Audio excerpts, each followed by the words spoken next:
venue here in Lewis, Delaware.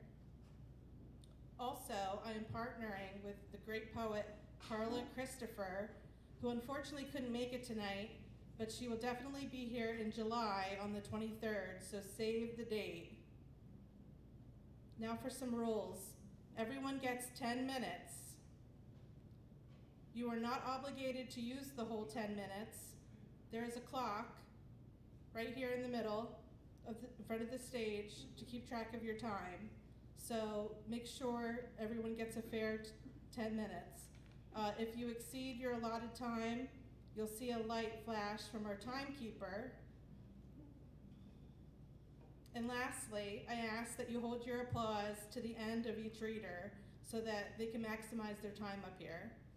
Thank you and enjoy the show.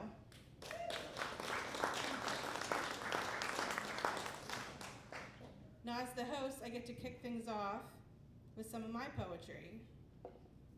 Most of the poems I'm sharing tonight are from my new book, Uncompassionate Wonderment, a collection of poems about the sharp edges of childhood, the bittersweet poison of old relationships, and the holiness we find inside our own skin when we finally stop running. Thank you so much for being here and holding this space for me. Expressions. I am a poet without manuscript. Whisper among muse, metaphors crawling out of children. I am learned without college diploma. Experiences beyond textbooks. In shorthand of paychecks, hieroglyphics from the asylum. I am expressions exploding out of puberty, violent as creation, a mother combing the thistles, weeping for stigmata. I am birth pains of suffering, sparrows in the rafters, a feather in the hay bale, powdered milk for the infants. I am cheesecloth draped over the television, collecting political gestures in empty mason jars, flecks of gold drowning in whiskey, pantyhose salvaging the placenta. I am the silence inside myself, stillness beneath the locomotive, kisses of bliss upon my consciousness, oneness without interruption. Nature's pride and joy. How can I say the words you long to hear? Child nestled under my breast, social worker pounding at the door. I can't save you, my doll baby, my sweet one. It aches my lonesome bosom without the feel of your lips, the shiny eyes glowing with love, loving me back like a mirror. From the world you came, I cannot go there, nor take you into my embrace and keep you forever, the way they took you, as if you were dead. It is me who is dying the rest of my days, a slow, painful death. My grief is endless river, full of sorrow-felt tears. Sweet mother, my great comforter, how I've longed to hold you, to be held in your arms, to kiss your tear-dripped cheeks, to smile my smile. With you, I am nature's pride and joy. My long, hard pain of separation, I cut it off at the head. You love me, knowing its power, bringing me into existence. Mourn no more at my empty grave. See that I was never dead. Time means nothing when we live in the soul, beaming from heart to heart. It comes with me when I was born and overflows, drowning into the river of suffering, ending endless sorrow cry. Mother, you never died another day, so as long as you mean the world to me, you always do. As a foster child and as an adoptee, the word mother has a lot of meanings. Where the first poem looks at the grief of losing my birth mother, the next piece, Moonlight Mirror, steps into the complicated, turbulent water of my relationship with my adopted mother. Moonlight Mirror. Mother, you devilish woman, you, time pulls tight across your face, a thin mask of peppered freckles, collecting like dewdrops under pools of blue moonlight. You couldn't save me from self-destruction. We were from different planets that never lined up, meeting eye to eye or tooth for tooth, just ripping out hair and eye-gouging glances, a misplaced resentment. Your prayers, tears, and pleas couldn't save me, and my cigarettes, masturbation, and poetry were what you called diseases. What were you trying to cure me of? And how did I become infected? Moonlight spits its sour saliva across my cheekbones. When I look in the mirror, all I see is your freckles. Poison well. When I think of you, my breath escapes me. My core hollows out, revealing the emptiness of my vessel. But you do not drink of me, and I doubt you think of me. My life has so many sweet things, but every now and then I thirst for your bitterness. Even though I know it only causes me pain, I take my bucket to your well and drink the poison from your vein.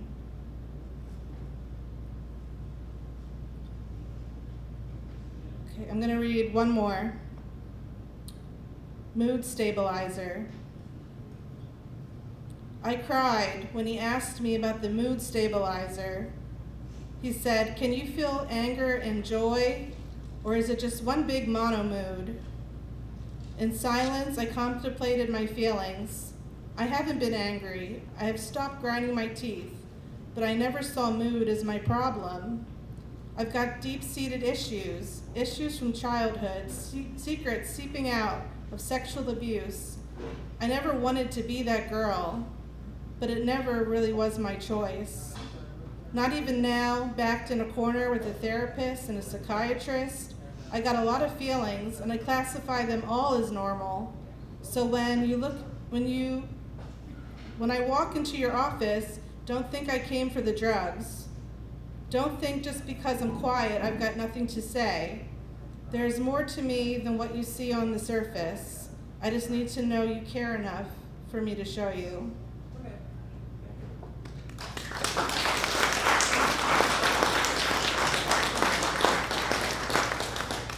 Thank you, and now please give your attention to our next reader, Max.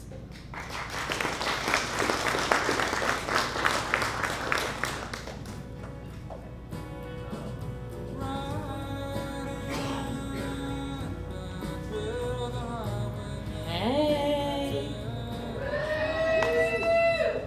Don't order any drinks on your QR codes because I'm going to be up here and I can't deliver them, so just give me like 10 minutes. Okay, this is called Time. Time moves like a gust of wind as it rushes through the grass. I sit idly by as it swallows me whole. Always waiting for the next second, ticks forward every day, and I am nothing but a passerby, a bystander of my own creation. I wait for the leaves to be a beautiful crimson, never focusing on the plethora of beautiful shades between the green to gold. I await the next mountain to climb, the next adventure of adrenaline pound on my chest as it echoes, trapped inside my own mind. Never existing in the moment, rather existing in a precipice of a moment. Outstretched finger can barely brush against the thought of a could-be memory. I dye my hair a new color, match with the colors of the flora, change myself anew, never stagnant, begging for a new way to convince myself that life is worth living. Measure my time in weeks or months, never think about a singular moment. Someday I'll look back and realize that all those weeks and months turned out to be just hours and moments, seconds of my life, waiting for it to start. Thank you, I really appreciate you clapping. What was the other one? I found it. This one's called Pool Tired. There is nothing quite like being pool tired. Long day, baking in the sunshine, glowing red in the amber sky of the evening.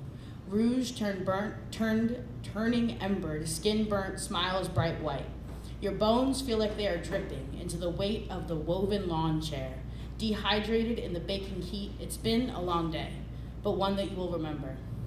You read a book by the poolside alongside three unlikely friends, brought together by Taylor Swift and dreams. Will we ever make it? These questions swirl in your minds as you search through apartment listings. But you do not have to answer these aching hearts today. Today you sit by the pool, exhausted yet so alive, Remember that life is worth living. You will figure everything out in time. You sit here by the pool and feel the chlorine mix in your bloodstream, taste it hard on the back of your throat, but it is the best feeling in the world, if only for tonight.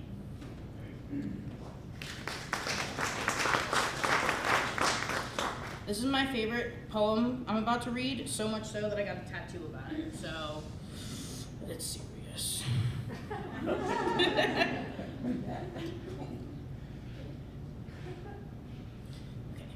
This is called Ode to Icarus. Driving alone with the windows down is the closest thing that I can get to flying these days, and it's enough for me, I think.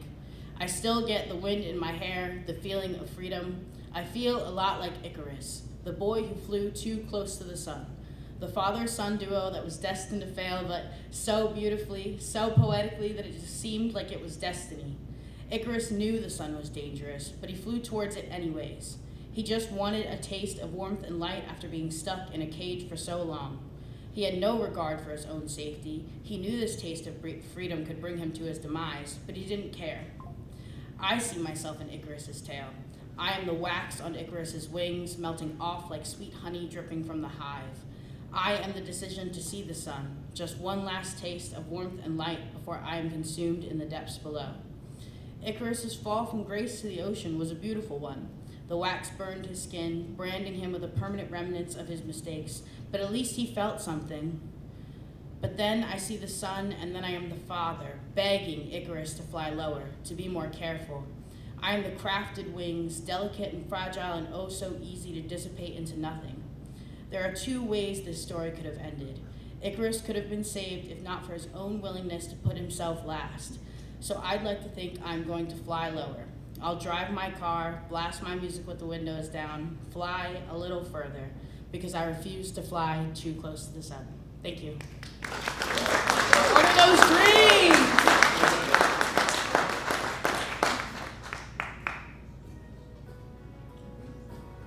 Shelley Pond.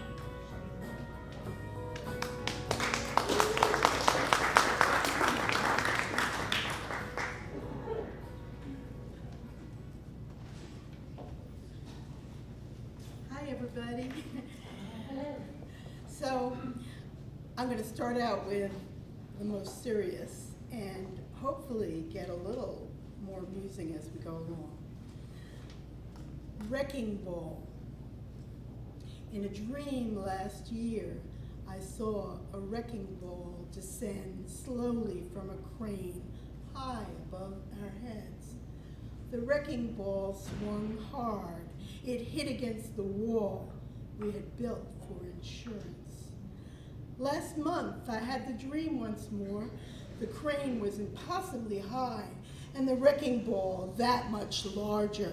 Inexorably, it swung again, and hairline cracks began to develop in the wall, which was apparently not built as well as we had thought. Damage inched outward like a web from each impact where it struck. Last week, I awoke sweating from my nightmare. That wrecking ball was swinging again. This time it caught the tops of trees with their dormant winter branches turned up toward the sun, sheared them right off, as those who worked to let the trees flourish in spring were nowhere to be found. Last night, I thought I felt a sonic boom under my feet. Actually, it was last year, when all those inspector generals were suddenly eliminated at once by the swoop of the giant wrecking ball.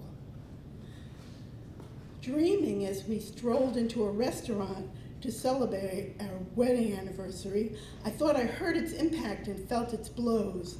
Pieces of the cracked wall imploded all around me on the sidewalk in my path. This morning, I woke up in a field of debris, with sobbing mothers and boys in shackles loaded on a wrecking ball of a jet plane. On Sunday, I heard of so-called Christians entering sacred places to arrest them. Today, the wrecking ball is swinging everywhere at once. We find ourselves hopping about like rabbits to avoid injury. We cannot imagine what and where it will pound out next. I ponder that eventually, when all the walls are smashed to smithereens, it will swing wildly in circles, and no one will even notice it is still there.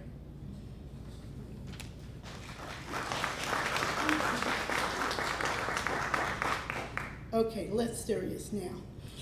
Waiting room.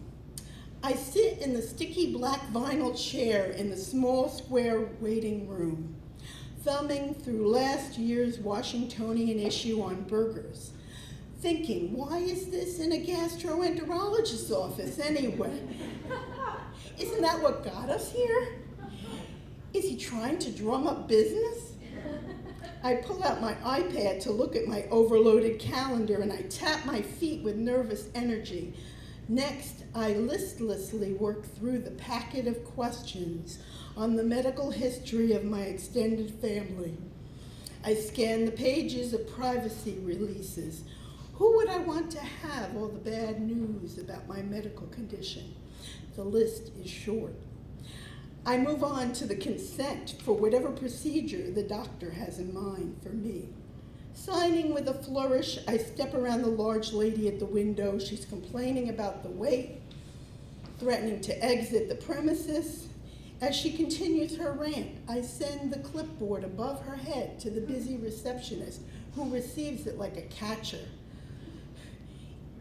at a baseball stadium. Back in the sticky black chair, I make eye contact with another waiting victim. We both roll our eyes. He looks checked out. I wonder how long he's been waiting for his 15-minute appointment with the gastroenterologist. Finally, they call his name in barely understandable muffled tones. Startled, he stumbles forward. At this point, I've already been there for longer than an hour. I do not include the 15 minutes early allotted toward filling out paperwork. Eventually, I'm summoned to the exam room by a young man so thin, I wonder if he has a tapeworm. Naturally, he's assigned to weigh me.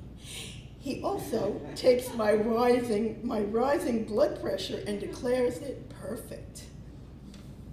At a much later time, after I've thoroughly inspected the sterile premises of the secondary waiting room, and after I've tossed my twisted and spent Kleenex into the biohazard container one always finds there, my doctor saunters in. He seems so relaxed.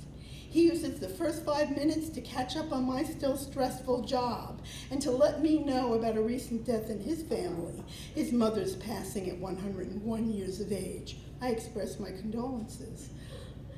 Finally, we discuss the chances that my belated procedure will reveal malignancy.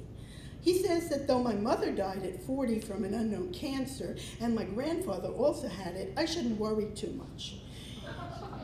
Then he writes up an order, and we're done.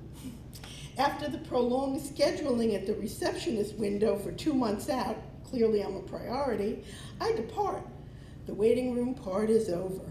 I think as I walk to my car, sweating silently in the wall of heat, now the real wait begins.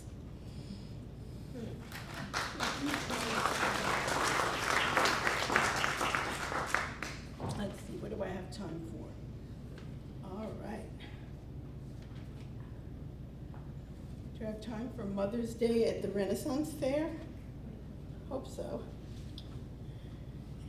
After the fair, we wondered with consternation who did it, how, and why. The day was clear, and we entered at noon, shuffling through the reddish dust along the tented gateway, admonished by the gatekeeper that we should seek an appearance before the Queen's court. Instead, my adult daughter and son began their visitation of the many pop-up shops, selling Renaissance goods at prices fit for royalty. Trying on a small black velveteen hat with a single purple feather displayed, my lovely girl turned over the tag, and we gasped at the coinage it would take us to adorn her sweet head. She went to the next tent to buy her brother a leather bag embossed with a wolf's mane. He at once affixed it to his tool belt. Next, we visited the open-air tavern where we learned about the ancient art of brewing ales, ciders, and meads. We imbibed them as well. Most interesting and fearsome were the many peculiar persons dressed in layers of bright finery and metallic items. Some ladies wore both flowers and horns in the hot, blinding sunlight. My girl gave me a rainbow rose to hold. Many proved their proficiency at all manner of violence: archery, jousting, swordplay, and even axe throwing. We saw an enormous bird of prey, enthralled to its trainer and shackled to avoid flight. Flagging in the heat, I endeavored to find a shady bench. There I tried to rest from the uphill sweaty climb and eschewed the opportunity to pose in the stocks. To my misfortune, as I did, heavily costumed staff engaged me in spirited conversation with a Renaissance flair. I was warned once again that I must visit the Queen's court, and a bespectacled older gentleman told me to buy a dagger for my own protection. I almost wish I had. The heat diminished our appetite, so we couldn't opt for the ubiquitous turkey leg, but we purchased bottled water instead. At day's end, when we returned to our vehicle in a nearby field, we noticed a long, deep scratch had been etched into the driver's side door.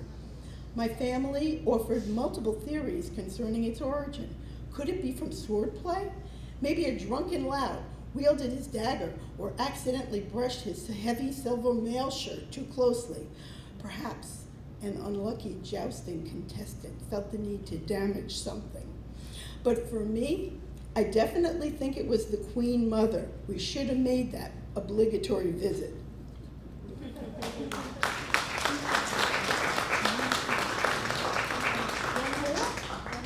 Oh, uh-oh. Oh, no. All right. Here it is. This one is called Crystal Vase.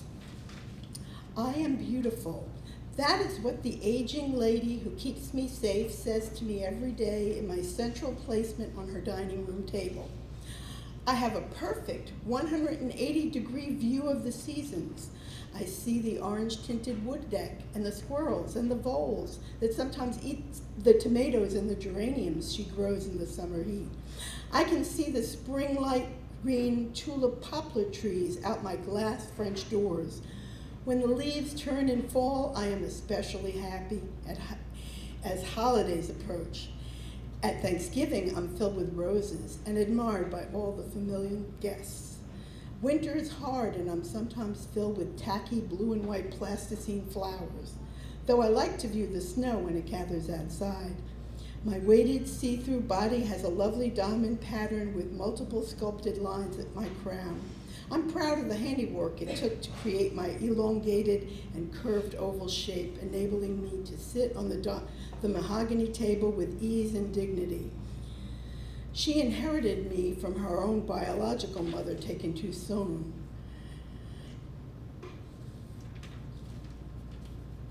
Ooh. I'm going to stop because I think I'm over time.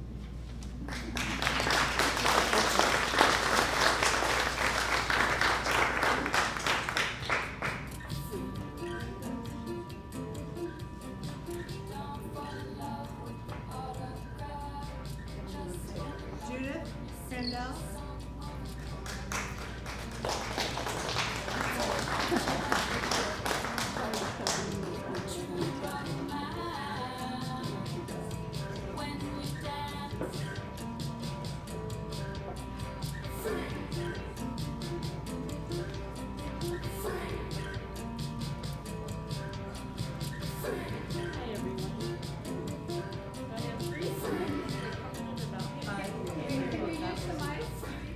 Judith, yes, the microphone.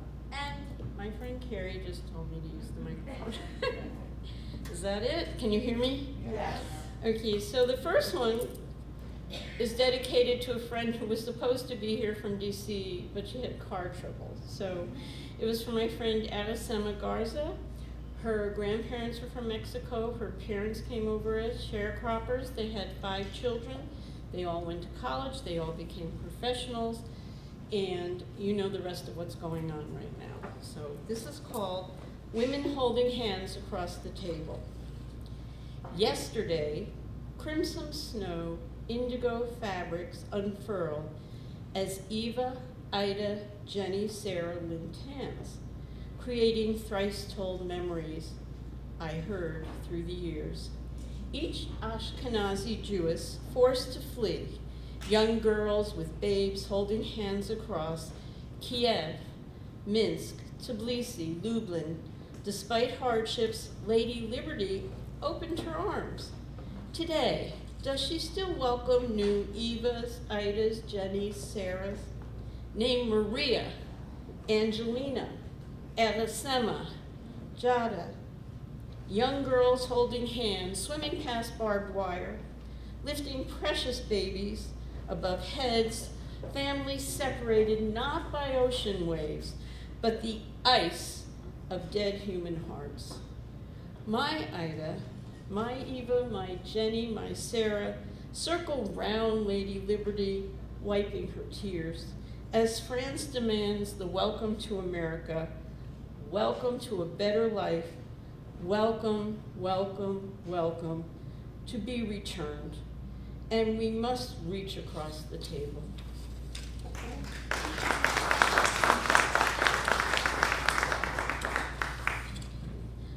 This is a newer poem called Suzanne. Suzanne, I keep your silver-framed photo on my poetry-strewn desk. Suzanne, glorious woman, whose Matisse print, Woman in Blue, hung slightly askew above your Cleveland Heights fireplace where you nursed your Ethiopian coffee in a jade green, ivy-patterned mug with a cerise orange flowing tassel, threaded silver strands like your hair the final time we met.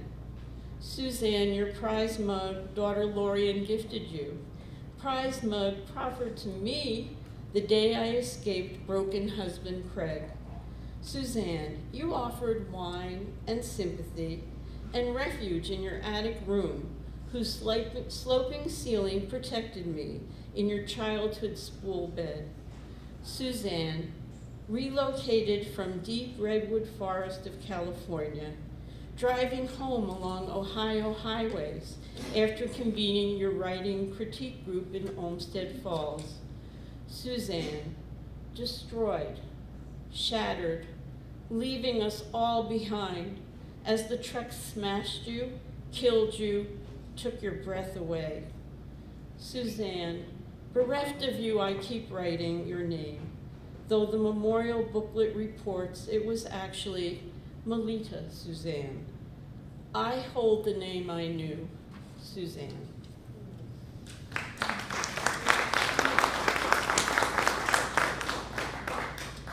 And the last one is called Saint Anna. Her nickname is Annie. She does not smile, even when soft florals, lacy lavender, wispy tangerine, mellow yellow, marigolds, asters, daisies break into beauty, overflow woven baskets strewn about her bar, exhibiting chiseled names, dusty windowsills, red and white faded check apron tied round her tight waist, her face feathered with faded freckles. Her nickname is Annie. She does not smile. Even when devoured by a lover with uneven front teeth clamped on her shoulder, tendrils of silvered hair escaping from his ponytail, tickle her right nipple, no cheap laughs, gasp, sighs. Her nickname is Annie.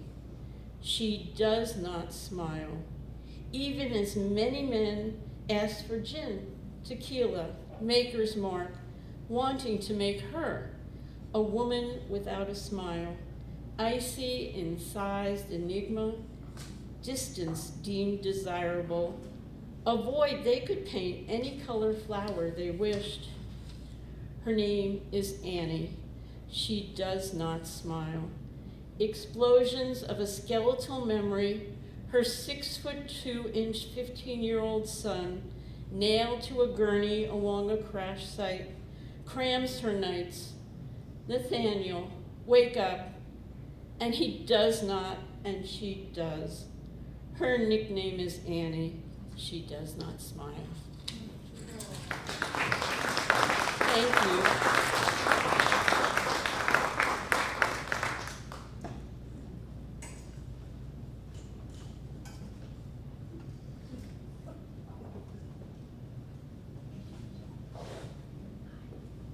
Stella Marie. If I get murdered in the city, go read the letter in my desk.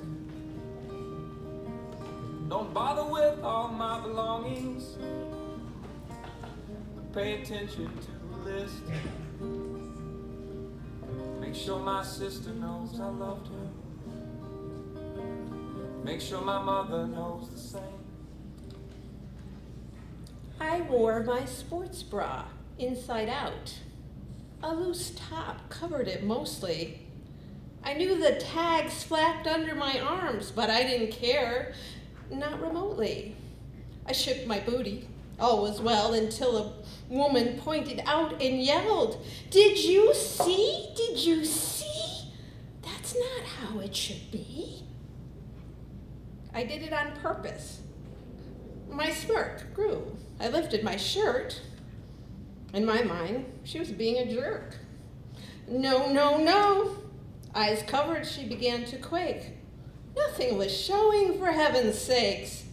The bra is bright orange. I sent her a grin. It matches my shirt when I twist and I spin. Still horrified, I'd let a tag show. She suggested I cut it. I told her no. Instead, I let it float through the air, if only to prove I simply don't care. As you can tell, I'm very serious about poetry. For example, the other day I decided to write one about clutter.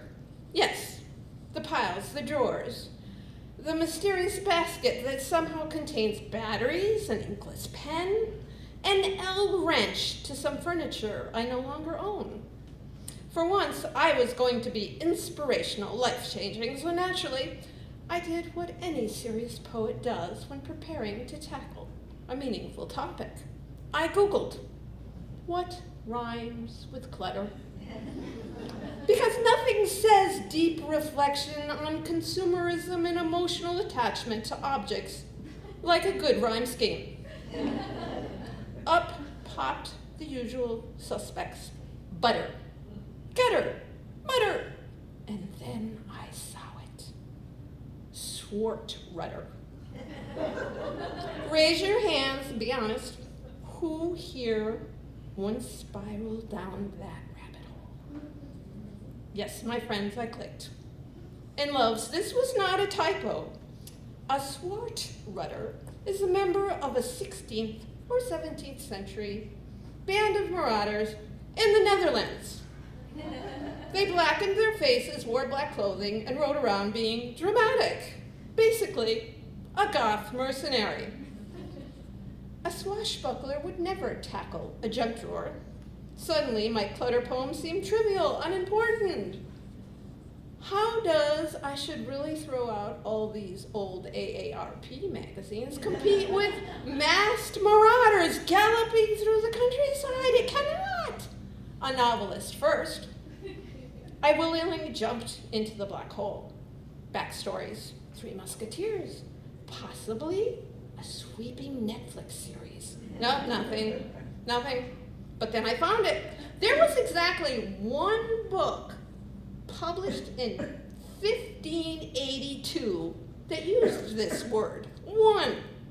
Some writer just made it up. He sat there, surrounded by Renaissance clutter, quill in hand, and thought, you know what this manuscript needs? A completely fabricated word that will hold up over the centuries. And here we are, 500 years later. I'm trying to write a heartfelt poem about consumerism, and instead, I've been emotionally hijacked by a rogue Dutch swart rudder who may or may not have even existed. And now I have more questions. What if I casually invent a word, slip it into one book? Will some poor, unsuspecting soul in the year 2526 be sitting at their holographic kitchen table trying to rhyme something with pomegranate and suddenly stumble upon my nonsense? Will they pause, sip their space coffee, and whisper, "What on earth is a danger magnet?"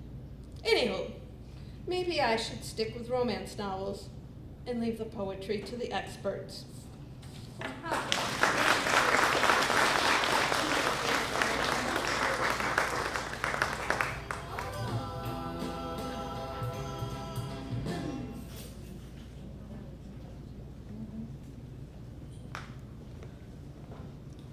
Robert Fleming.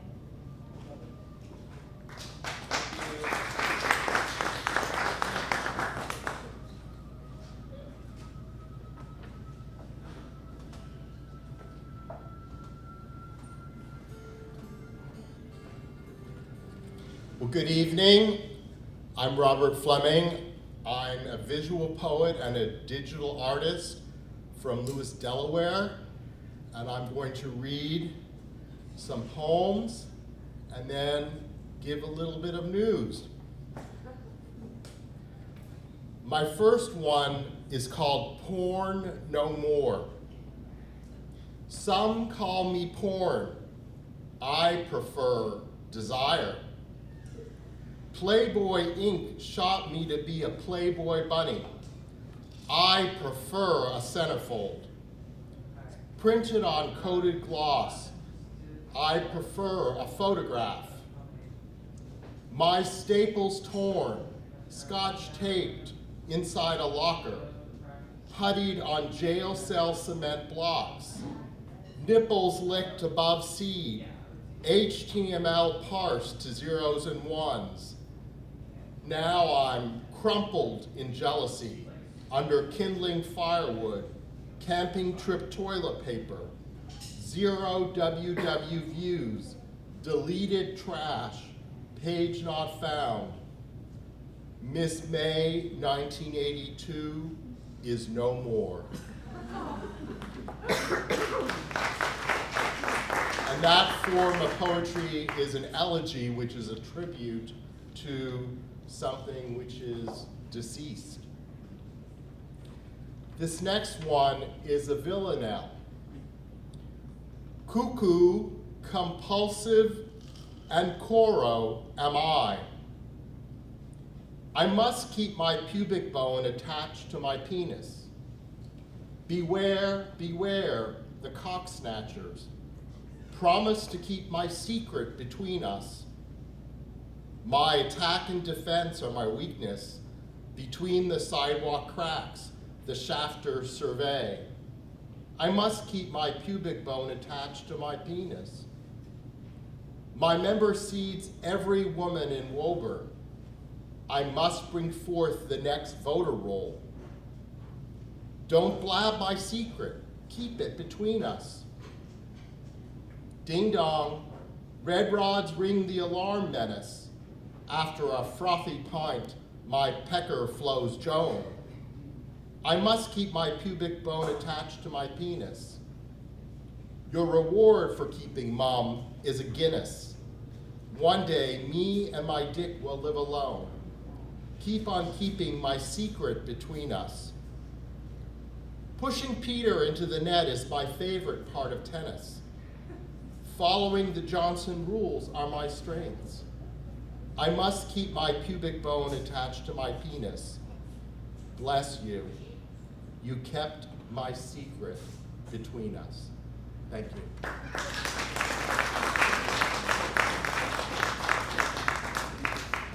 And my last poem is a sonnet, a traditional form.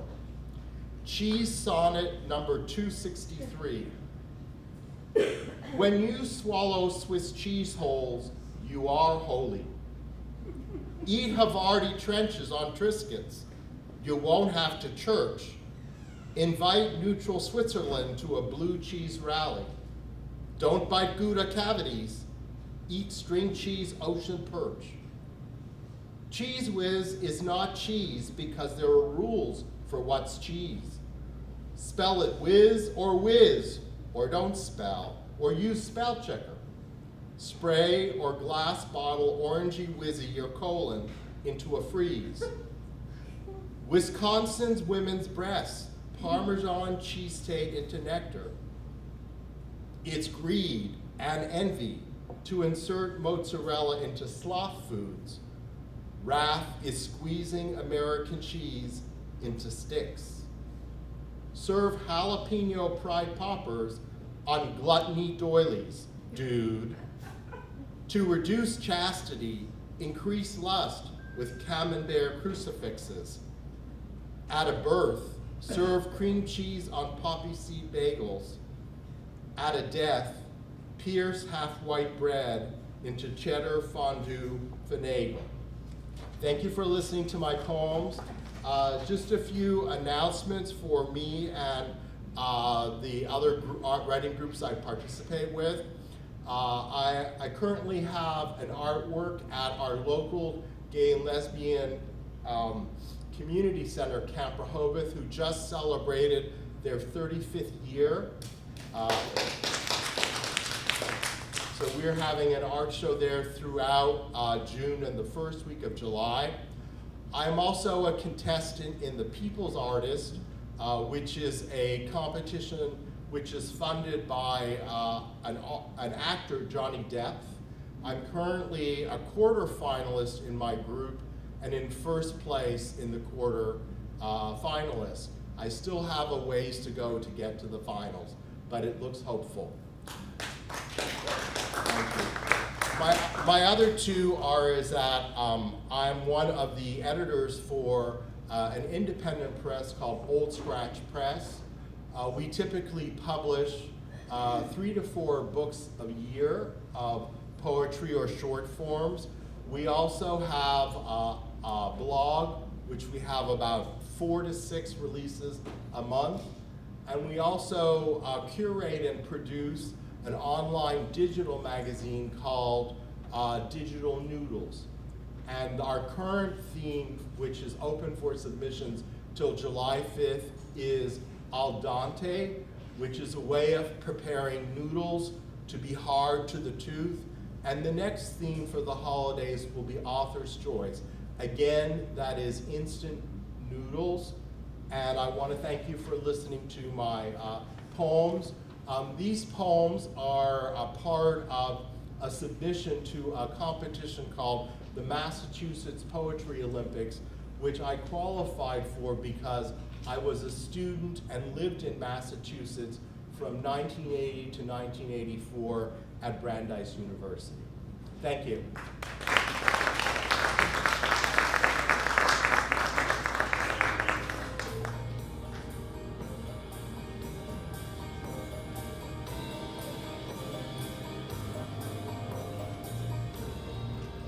Taylor Collins.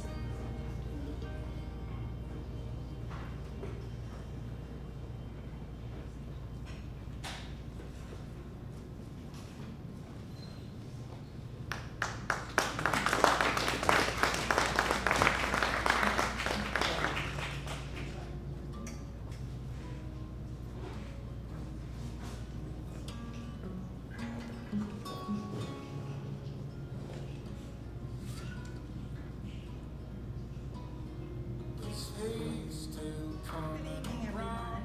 I come to you from Dover, Delaware, your state capital, and I have a gallery on the site of the Golden Fleece Tavern where we ratified the Constitution and became the first state. Am I not close enough? Oh, sorry. I'm never good at this stuff. Is that better? Yeah. So, my first poem is Warhol's Reminder. While waiting at the Bureau of Vital Statistics, I was party to an overheard phone conversation, and I bear witness to someone's 15 minutes of fame. This is a found poem. What do I do with this kid's birth certificate that was born and died on the same day? I'm doing the death certificate too, and he didn't have a length of time that he lived. Number of days says 0. Born 2:03, died 2:18. 15 minutes is all he lived. They want his age, but the birth certificate says 0. What do I do?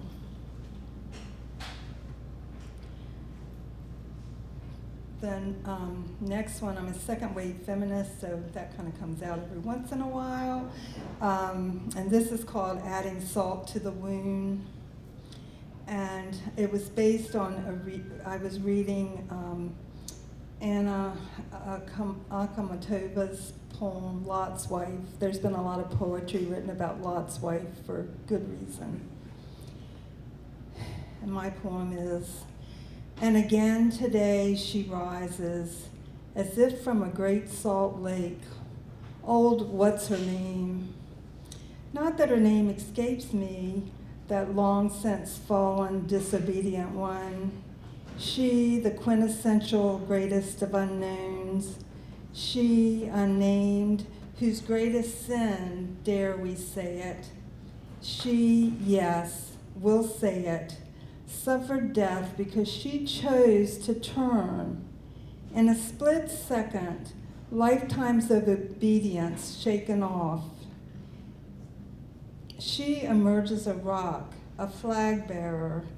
She still sticks centuries later, salt in our eternal wound. Lot's wife, like brine, reminds us too of that unnamed concubine, her memory left to fester, chopped into 12 pieces for unseasonable reasons yet unknown. And thoughts of Lot's 2 daughters, unnamed also, still burn, more salt in our wounds, one named older, the other remembered as younger. And the next one is a homage to Lucas Nelson, Willie Nelson's son. I don't know if you're familiar with him, but listen to him. He's the greatest. Somebody's over there. So this is about the news. So 2 a.m. awakening, the news still flickers on TV. Before dozing, the last thing I was reading around midnight, Proust, a praise of asparagus, how they enraptured him, tinged with ultramarine, a blue word, and a touch of sunset pink, the last I recall reading. Half awake, I question, is this the twilight zone? Perhaps Alice is on the other side of that TV looking glass. Is this somewhere over a twisted rainbow or a flight out of a cuckoo's nest? Am I perhaps on an animal farm revisited? Our year 2026 cannot be 1984. Or did Huxley get it right after all? Earth is another planet's hell. Please, I plead into the flickering, otherworldly TV light. Let's all try to wake up. And as Proust so aptly put it, there must be something to transform this dark night, this, quote, humble chamber pot into a bower of aromatic perfume, end quote.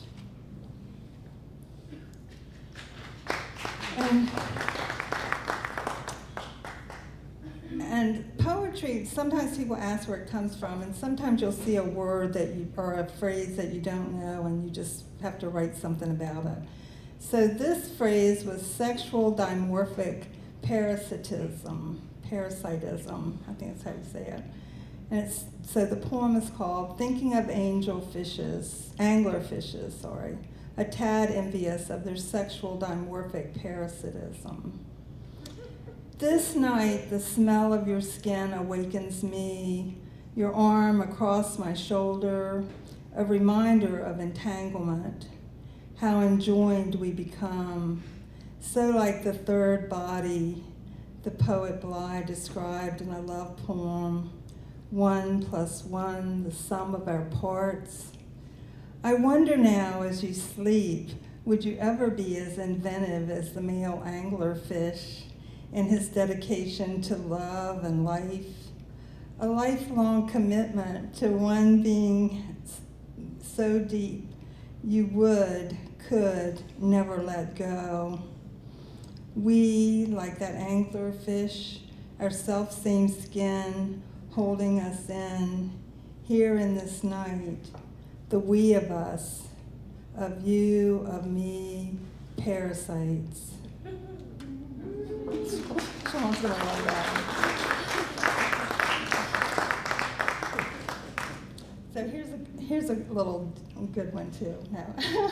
Anyway, I have fun with this. I mean, I'm almost 80, so I can have fun. This one's called Peach Perfect,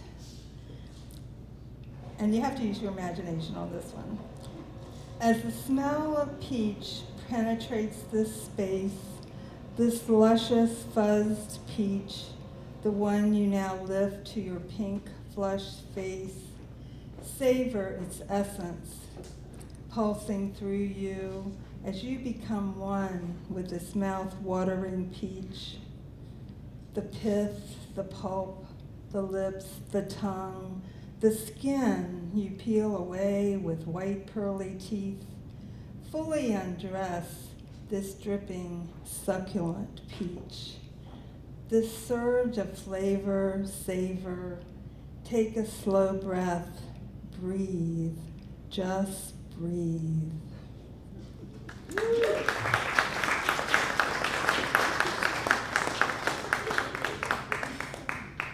Anyway, and this is I read a lot of books, and if you ever come to my gallery, you think I'm a bookstore, but I'm really not a bookstore. I'm a writer and an artist. But Oliver Berkman, I think I've got the right author, wrote a book, said that we only live like 4,000 weeks. I mean, if you live to be like statistically according like 80 years old or whatever the statistics say. So I started keeping a log of every week. So question of the week, 3548, April 2024. Today I address the powers within. Who am I to be this important day of week 3548? At least now for this moment, I feel all powerful. 452 weeks left.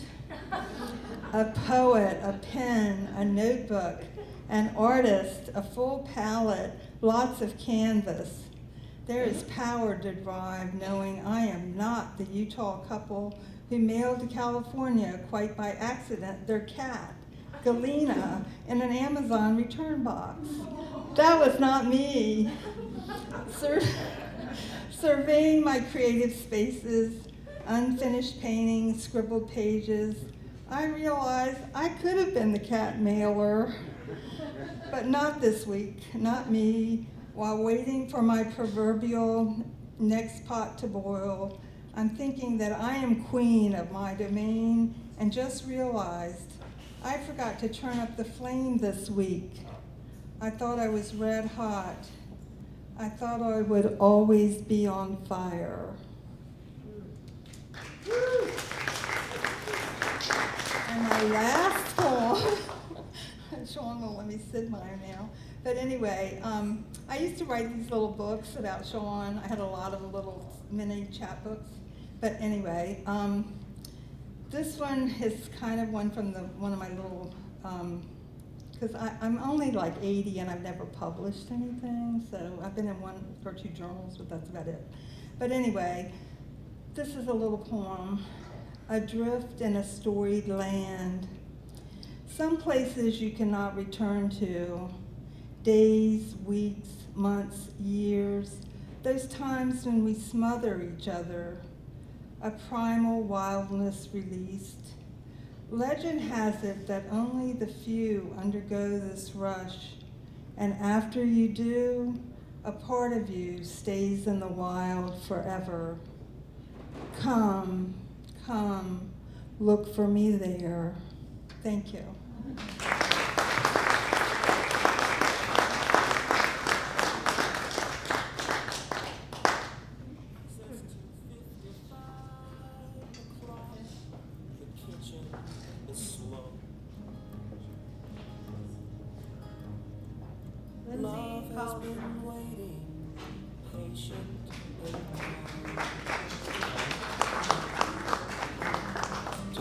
wanting a phone call or some kind of sign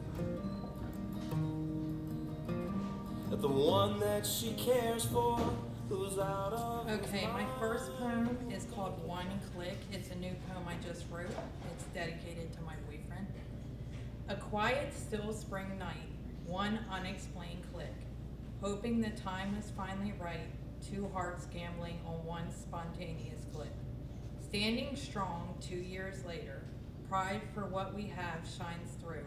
There is no love stronger or greater, released from false promises we once knew. Our story is another chance. Our love is a fresh start. Bits and pieces of the past fade at a glance, refusing to shield each other from one's heart. Now God has brought us together, knowing we would love each other the right way, hoping each day lies a new adventure, creating a bond that will not sway.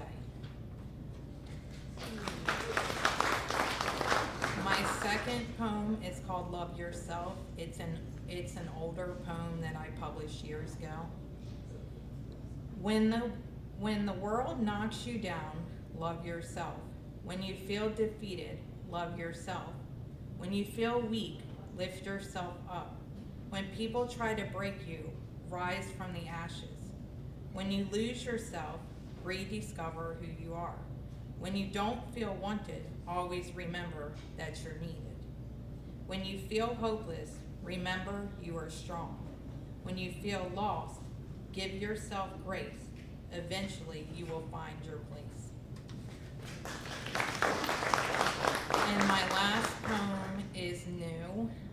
It's dedicated to my 3 kids. It's called 3 Blessings. Just sitting here, hanging on every word. Just sitting here, memories fill my head. Just sitting here, wishing time would stand still.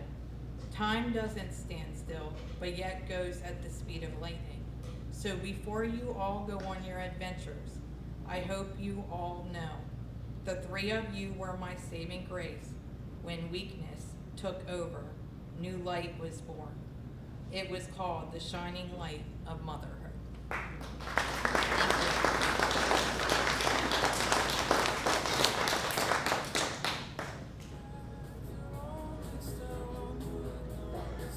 James Farrell.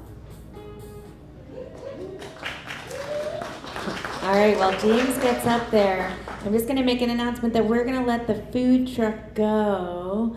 So if anyone wants food, this is going to be your last call for food. Okay. Carne asada burrito, please. Move this microphone up. Call us so easy.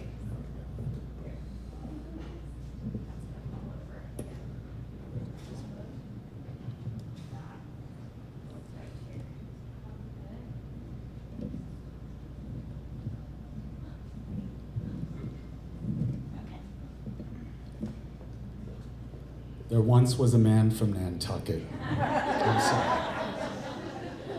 Now you know what you're getting into, right? Time and time I always find, through downward spiral and uphill climb, to try to even understand the rhyme or reason of my fellow man. No right to choose considered at birth. Don't know who you are till you hit this earth. From the beginning to the end, no gods await, no soul ascends. 2 wrongs do seldom make a right, while 2 hands in prayer sometimes blocks the light. Gods through the times continue to fight, while we kill each other with such great delight.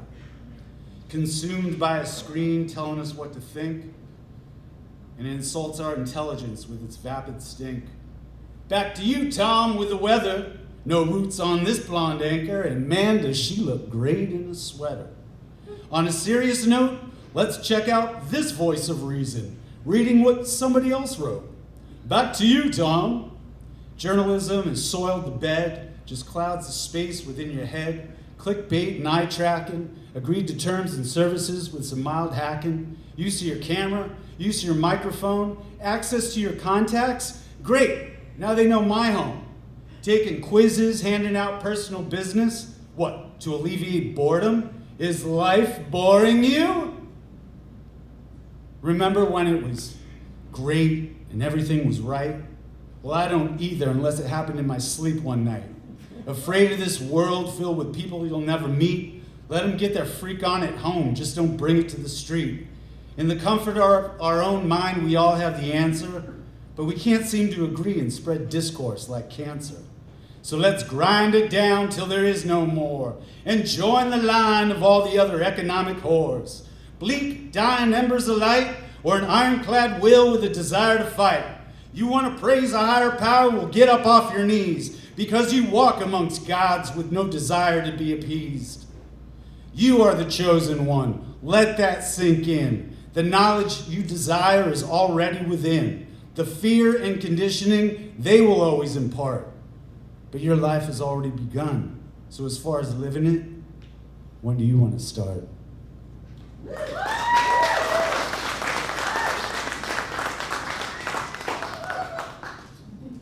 Thank you. I'm going to try something here. This is a song I wrote within the last 7 years after moving down to the Salisbury area from living in New York City for 30 years.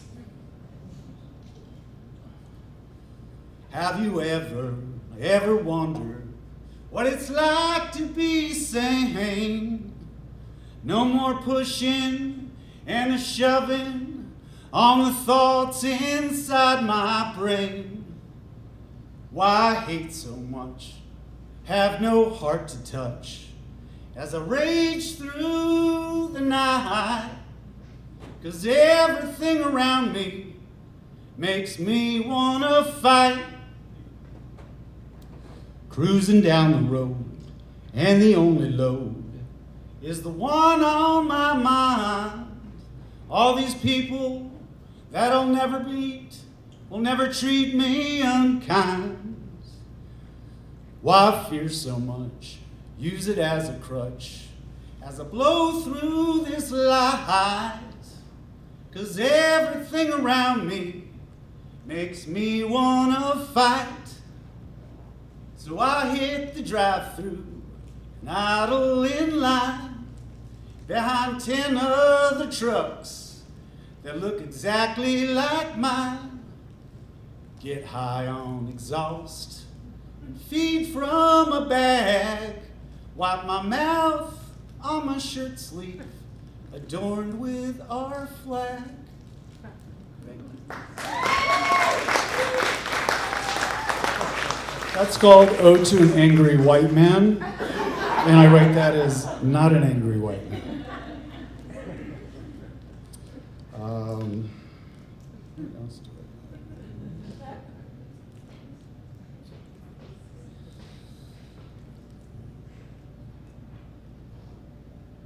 This is fairly new, also spoken word. Over and over, do you believe? I heard it from Adam. No, I heard it from Eve. I heard it from the man with his hands in the air saying over and over, don't you see it's right there? Then I saw it on the news again and again. All the mainstream demons and the local Channel 10, like puppets on a string, cover up upper classes while cashing in their souls and selling out the masses. And you invite it in, you see it all the sin, you look around, see if anybody else is looking, you keep scrolling, dopamine rolling, 3 days gone, you know your life you ain't controlling. And if you don't expect tomorrow, you know that you will never win. Another day lost in your sorrow, again tomorrow to begin. Well, these eyes of mine have seen queer sights of absolute horrors and strange delights. The humans that I would like to believe are not demons in bags full of hate and deceit, but a living thing with a penchant to lend a helping hand, with a vision to. Can you pull it together? Can you make it through? I know we're all in it to win it, but I might need some help too. You lost the feel of pain. This world's far too insane. And now survival is the only thing upon your brain. Freedom of choices, guided by voices, suffer the children as our master rejoices. And if you don't expect tomorrow, you know that you will never win. Another day lost in your sorrow, again tomorrow to begin. Thank you.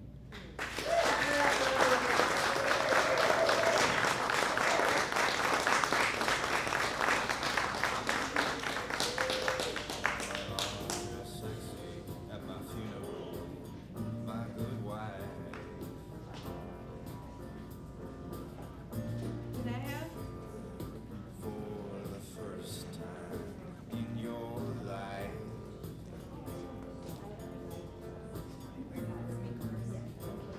Dress sexy at my funeral, my good wife.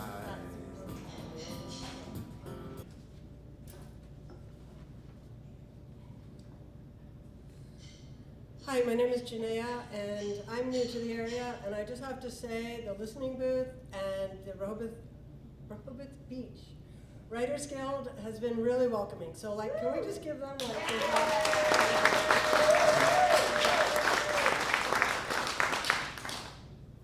I've been part of the Poetry Free Writes group. There's other members here. It's a fabulous group. It's Mondays at 3 at the Lewis Library. So you should come if you want some community. And there's going to be an anthology coming out of the poets from that group. I believe it's called Monday Voices. That's coming out soon. And so this first piece I'm going to read was actually from a prompt from the group, and it's going to be in the anthology as well. I really love it that there's artists from lots of different genres also writing, so this is in that vein. This is after a poem by Georgia Ella Lyons that's called Where I'm From. That was the prompt. It is called Merde, which, if you don't know, means shit in French. Yes. And the subtitle is The International Dancer's Pre-Show Greeting, so as not to jinx it. Let me just do this. Merde. I am from studios, from streaming sweat condensing into the pockmarked wood reverberating cigarias of flamenco at Faisal's, just off Broadway. From contracting and releasing, suspending and rebounding at Mary Anthony's Temple of Modern Dance on the lower leg of Broadway. From pirouetting, PKing, and partnering at Steps, the every form of dance haven on the upper arm of Broadway. I am from Manhattan's main artery of movement. I am from bare feet and bare knuckle discipline, from calluses and corrections, from pick me, please, and pushing through pain. I am from burnout and bandages, from backstories, backstages, and backstabbings. Too many to remember, but I have the scars to prove it. Who needs tattoos when you are one? I am from stages with their endless entrances, exits, superstitions, and places. I am from roses, reviews, and the thorns from both. You're an intelligent girl, you'll find something else. Grandma's quip to my public panning and print didn't miss a beat. Grandpa took one, and then he said, I loved it, what the hell do I know? Clearly everyone will always have an opinion. I am from my back to the naysayers. Heart facing front, I am from momentum, which is always forward. I am from choreographing compelling commissions and from fallout from crushing cancellations. From bravos in Brazil to boos in Philadelphia. No alliterations for being dissed. I am from performing at a black box theater in Washington, D.C., which was robbed while on stage. And from an exquisite grand opera house in Poland that wasn't. I am from magical mirrors reflecting my many transformations achieved by the contents of an Orodo Preferidos cigar box. Home to particular performance paints for decades. Tucked inside are requisite tokens from congratulations past. For courage, even Baryshnikov gets stage fright. I am from the steps and stomps and lunges and lifts of my dancestors, whose fleeting brilliance had no celluloid to hold it in place. You had to be there. You have to be there. Even now, it is not the same.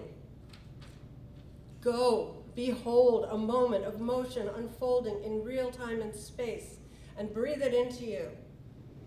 It's soul food. You will find yourself rising, revolving, and realigning as viewer and viewed become one, and we orbit as equally necessary planets in the Creator's constellation. I am from the divine. Another crash landing reminder. I am from mortals. I am from dance.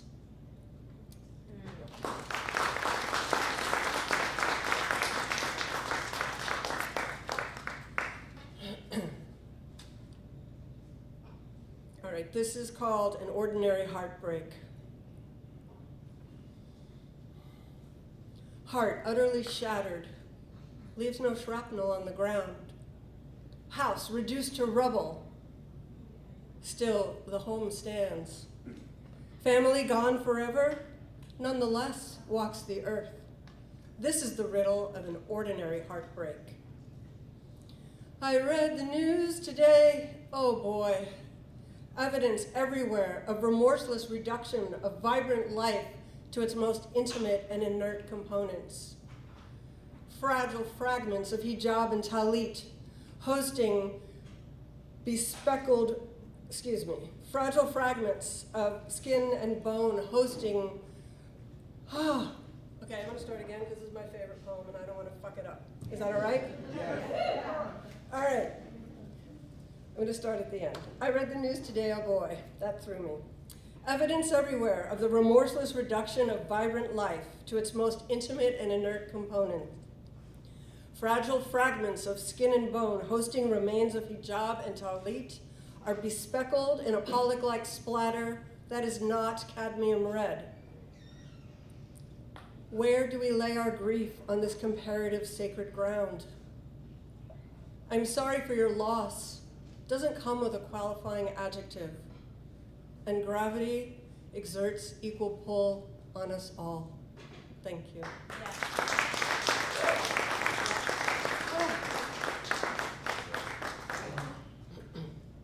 I missed a line, which is a void is always empty. So put it all together and that is my poem. I'm nervous, talking, dancing, it's a different thing. Okay. This is my last one, and this is called See You Sunday. I'm planning for a love affair, building it into my schedule, holding the day with anticipation of new tastes, touch, and trembling. Dawn and dusk the parentheses, like halves of fleshy fruit cradling 3 scoops. Your favored, my preference, and one we choose together. Each adorned with peaks of that other cream that comes in a can and laughingly slides down the corner of your mouth, commingling with sprinkles and chocolate syrup, begging to be licked off. Once we meet, of course, that will be the cherry on top. Thank you.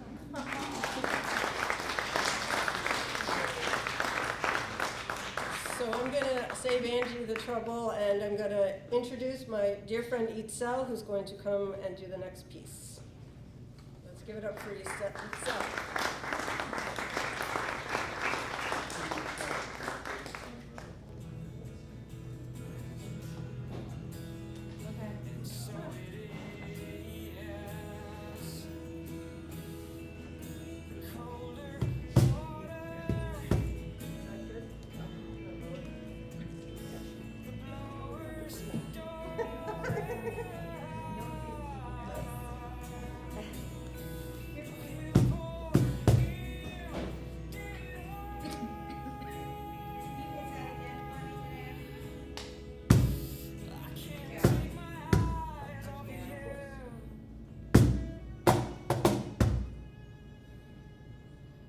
Hello, everyone. My name is Itzel Aguilar. I was recently selected for the Emerging Artists Fellow with the Delaware Division of the Arts. Thank you. I'm a visual artist, and I am actually experimenting with spoken word. And I have the honor to collaborate with Janaea. And so we're using the listening booth as our experimental practice. And so I'm just really honored to be here, and we are actually practicing this spoken word for the Delaware Art Museum on November 6th to represent indigeneity. So, thank you.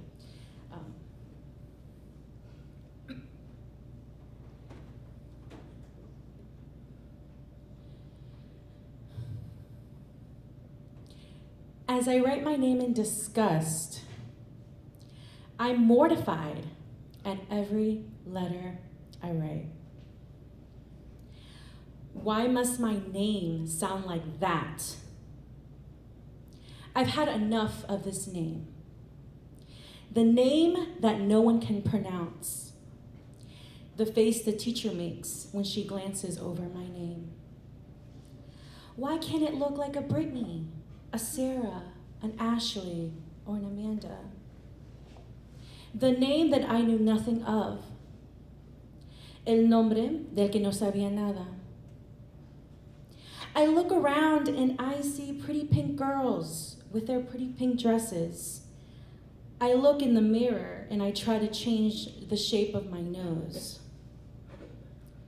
I look around and I don't see anyone whose skin has been touched by Huitzilopochtli, the sun god.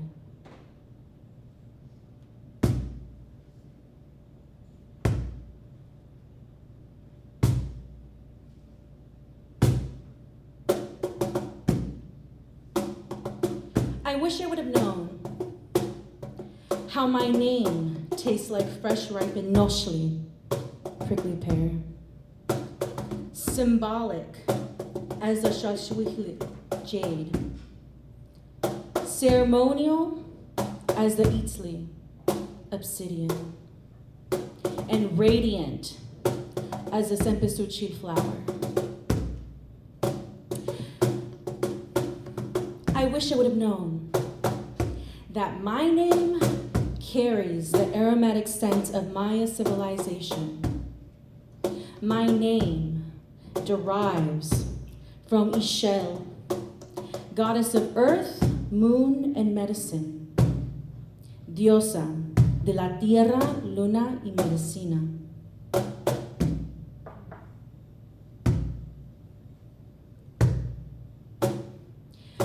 But now I know, and I'm ready. I am irrefutably ready to reclaim my name. Estoy lista para reclamar mi nombre. So they try to smear my name, the name they can't pronounce. They try to break me, dismantle, cover me up, stomp on me, stain me, embarrass me, criticize me, manipulate, invalidate, discredit, silence, diminish, ridicule, shame, undermine, distort, belittle, exploit, tokenize, suppress, intimidate, humiliate, isolate, mock, censor, vilify, weaken, to erase me, to erase us.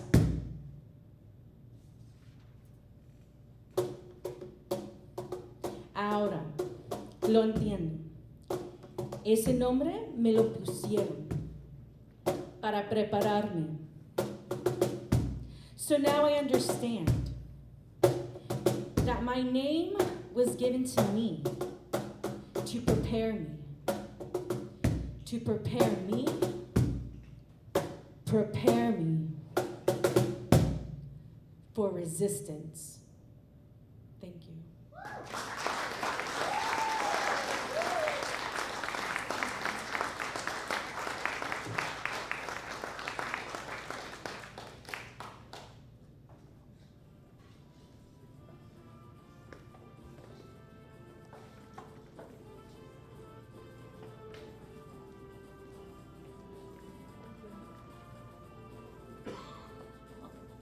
All right, everybody, we are halfway through our night, so we recommend that everybody take a stand up and give yourselves a little bit of a stretch, and maybe go grab a drink at the bar.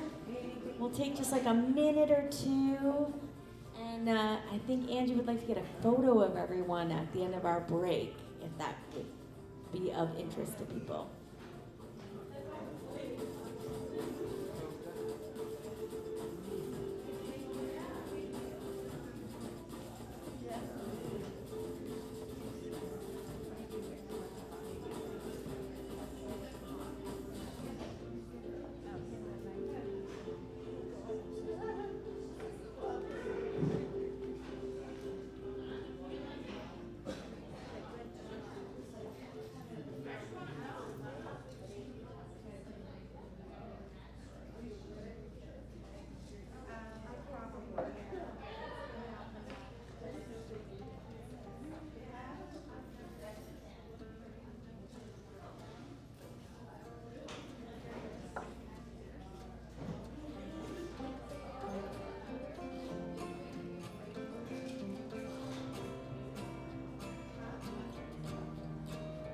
I was lost in the lanes and the shapes that your body makes, that your body makes, that your body makes, that your body makes.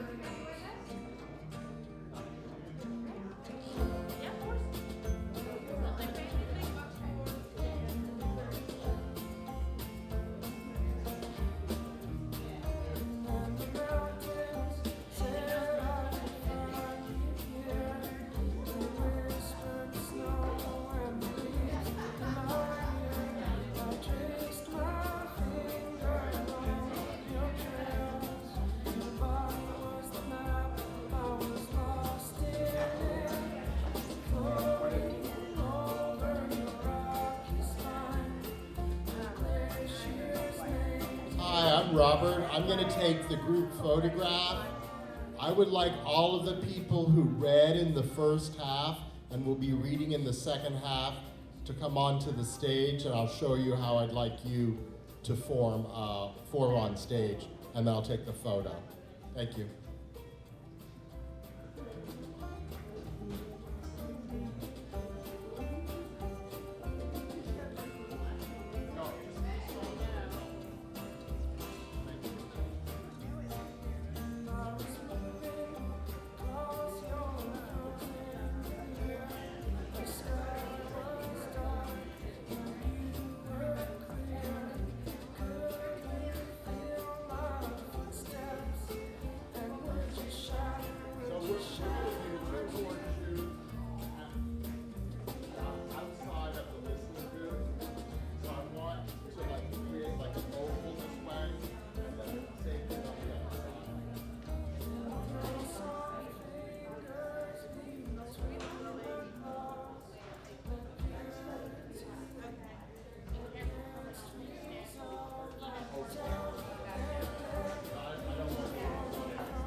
So for those of you who walked in, anybody who has read or is going to read should be on the stage so they can take a picture of you.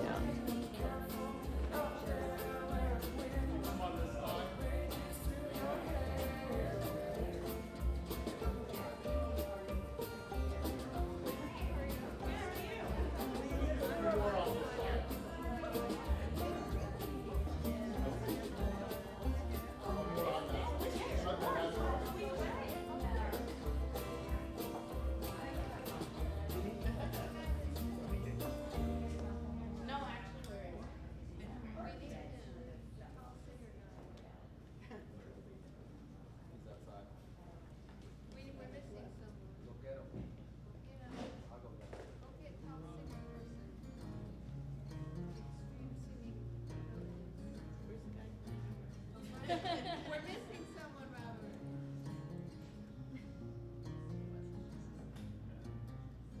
Goldenrod and the 4-H stone, the things I brought you when I found out you had cancer. Hey, look at Robert.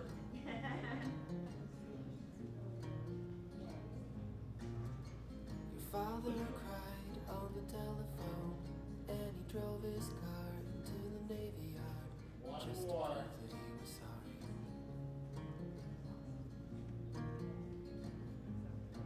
In the morning, through the window shade, when the light pressed up against your shoulder blade, I could see what you were reading. All the glory and the complications you could do.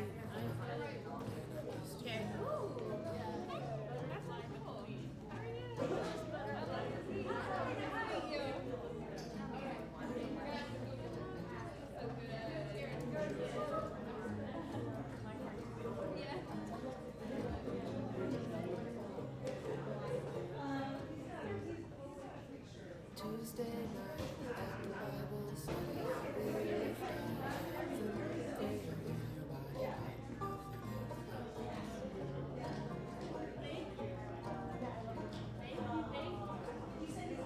your body, I remember at Michael's house in the living room, when you kissed me up and I was touched.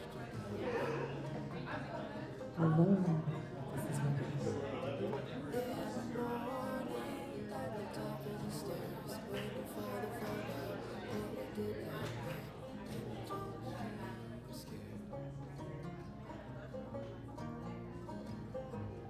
All the glory when you ran outside with your shirt tucked in and your shoes untied. Then you told me not to follow you.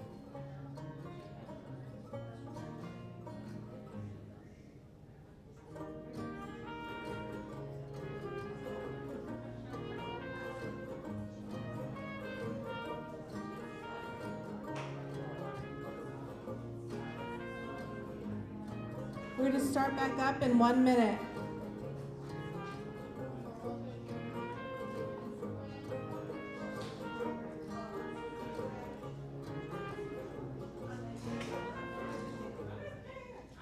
Sunday night, when I clean the house, you find the card where you wrote it out with the pictures of your mother.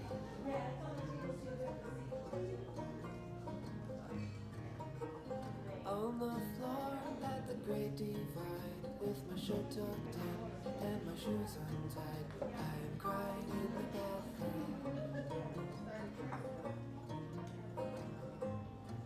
In the morning, when you finally go, and the nurse runs in with her head held low, and the coroner lights the window. In the morning, in the winter shade, on the 1st of March, on the holiday, we thought I saw you breathing.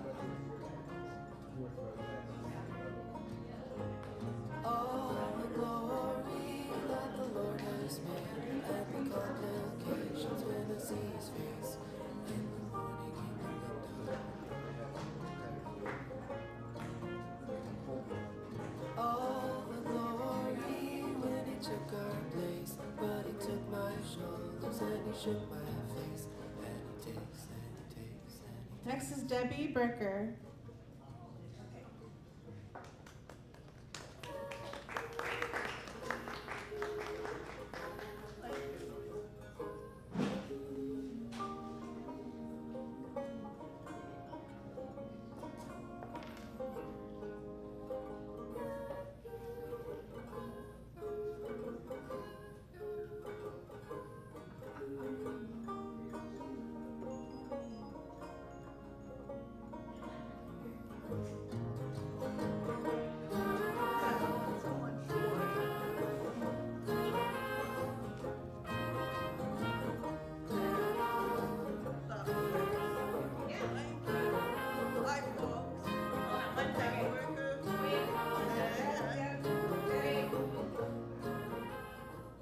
I'm going to read.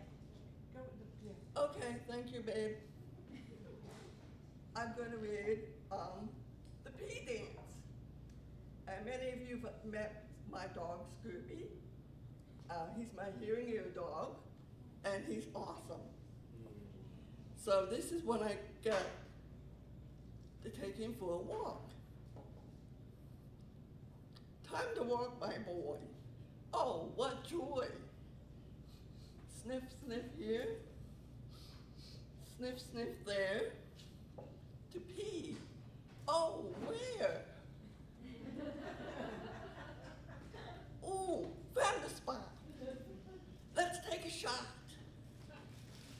Turn to the right. We're gonna turn to the left. Nope. Nope. Sniff. Sniff. Lift the right leg. Lift the left leg. No, not here. No, not there. Let's get down. No. Sniff, sniff. Sniff, sniff. Ooh, there's a whiff. Yes, he peed.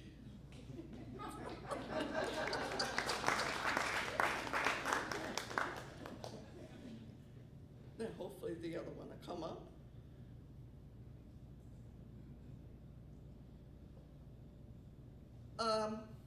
I wear a hearing aid and a cochlear implant, and it's been fun. I've been wearing a hearing aid since I was 7 years old, and it's been fun traveling through life, reading lips and guessing. And this one is, and you said, is that a knock I feel coming through the door? Or is it my imagination? Perhaps the folks upstairs are rumbling around. I love the tricks my ears play on me. Sometimes an actual sound filters through. And my brain has to decipher what, where, who.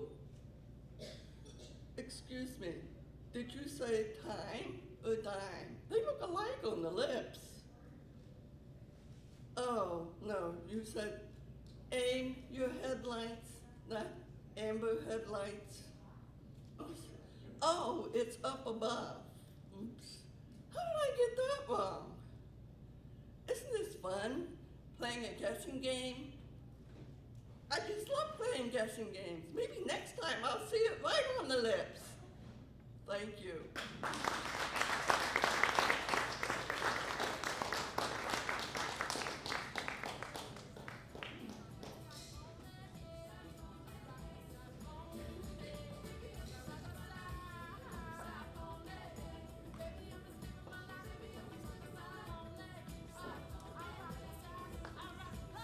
Sastry, Kara.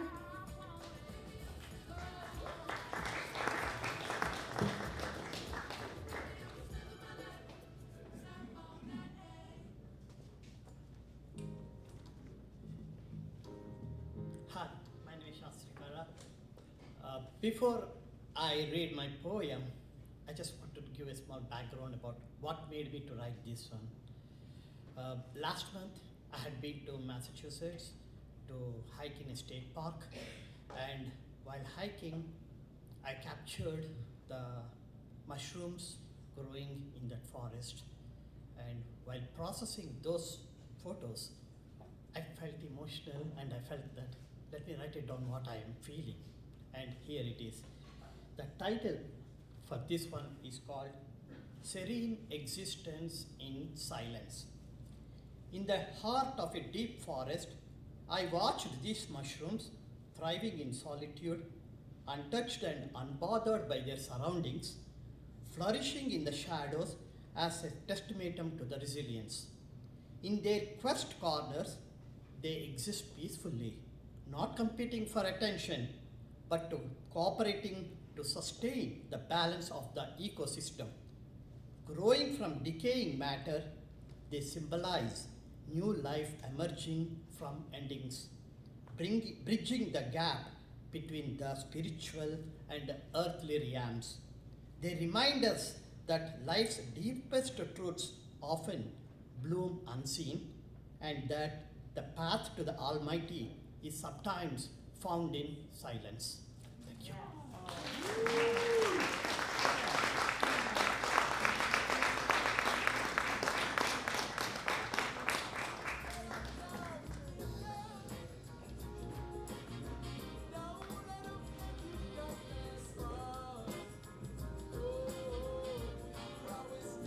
Next is Ileana Kadushin.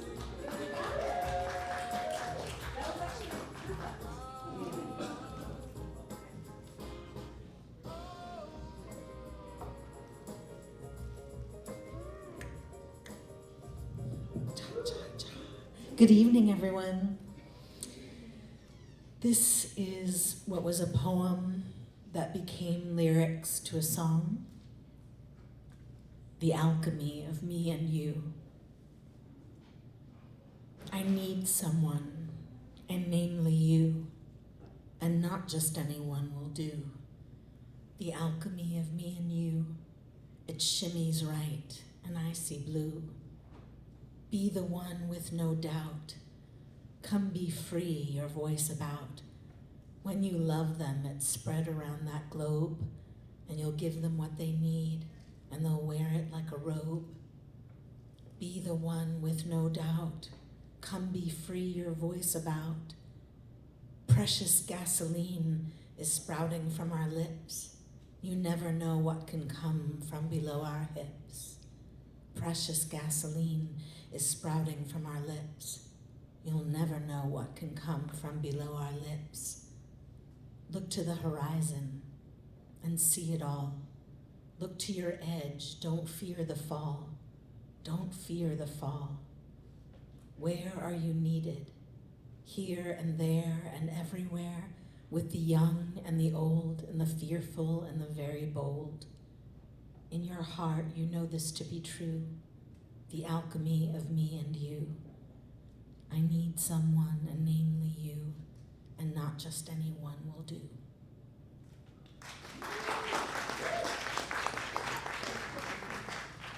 And these are the lyrics to a song that my husband James and we spent many years in New York doing field work in Alzheimer's units and memory units, seeing the effect of music on people losing their memory.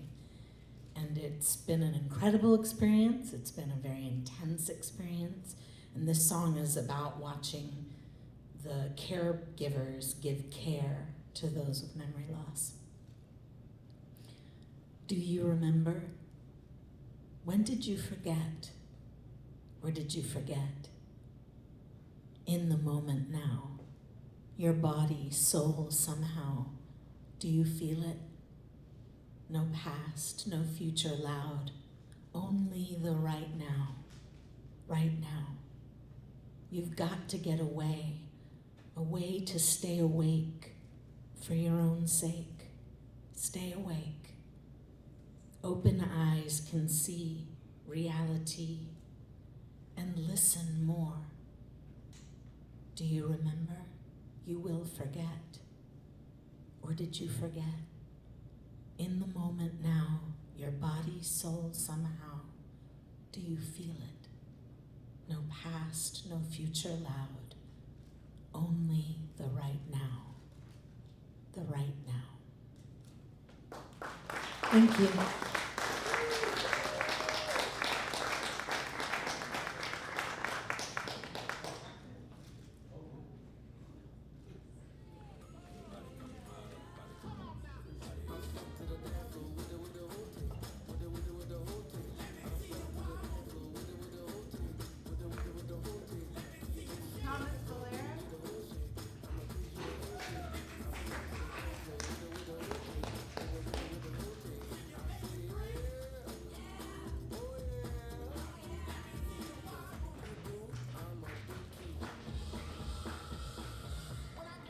How y'all doing?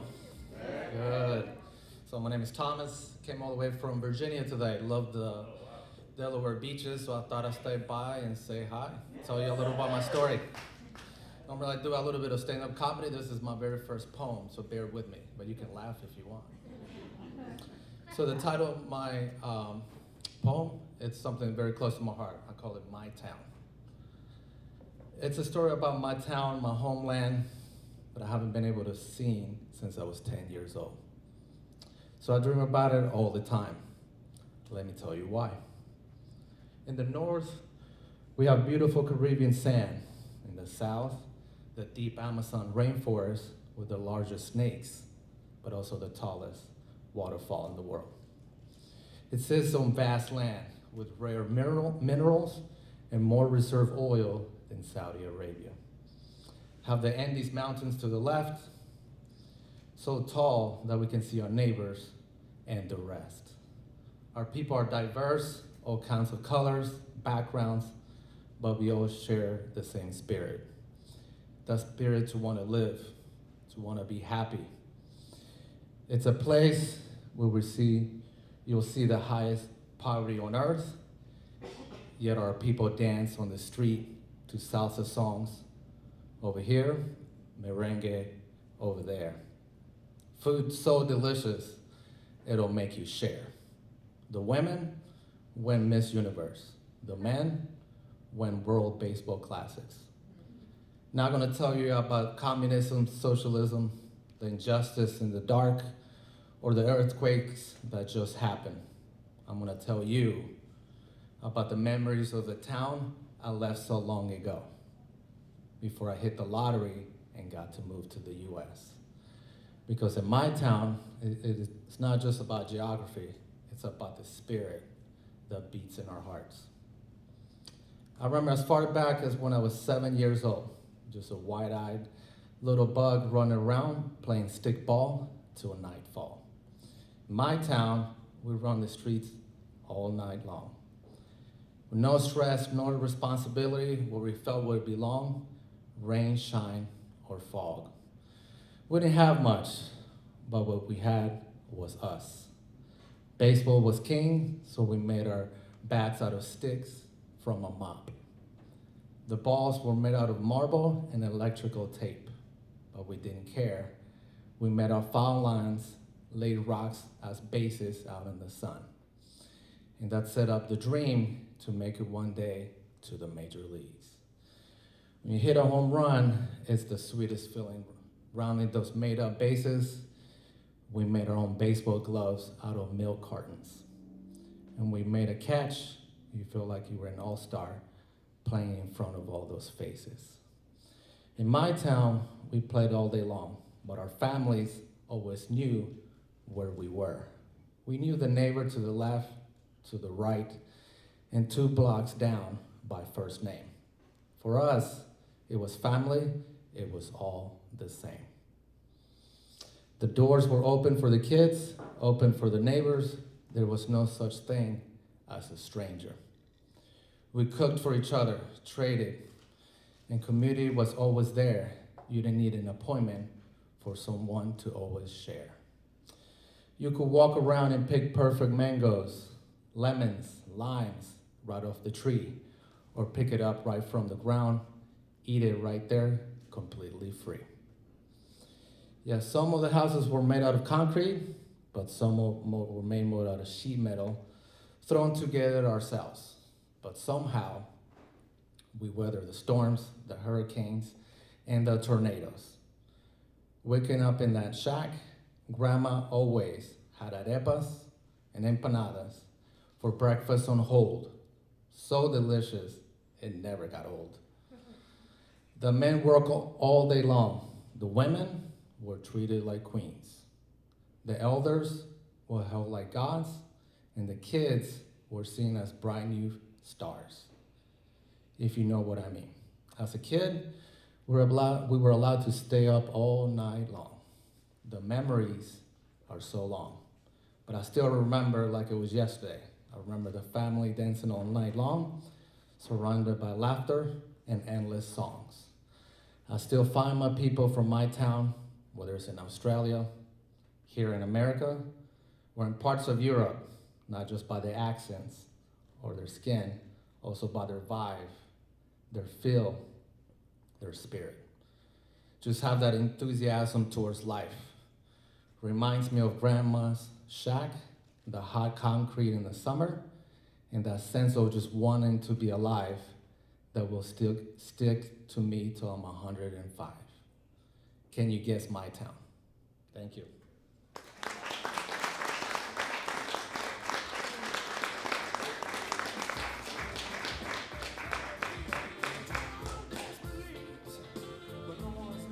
Lauren Jackson.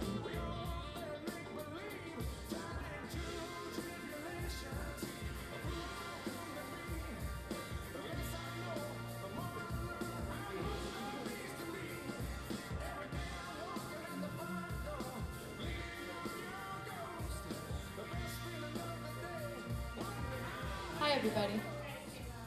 I just want to say that I really enjoyed all of your poems, so thank you for giving me the chance to read a couple of mine. I apparently didn't title this one, so I'm just going to start reading it. Your judgment feels like hot blood. It thickens as it dries. It's a sticky lullaby. They say it was self-inflicted, but I knew it was that look on your face and those words you just had to convey. I know those words held plenty of truth, but they lost all meaning as our bodies absorbed the poison we so gladly consumed. Take a warm bath in my past. Wash your face with every bad taste I've ever swallowed. Dry your skin with every single thing I've ever had to overcome. And when you're done sucking your thumb, tell me how I should do it better. Tell me how to be like you.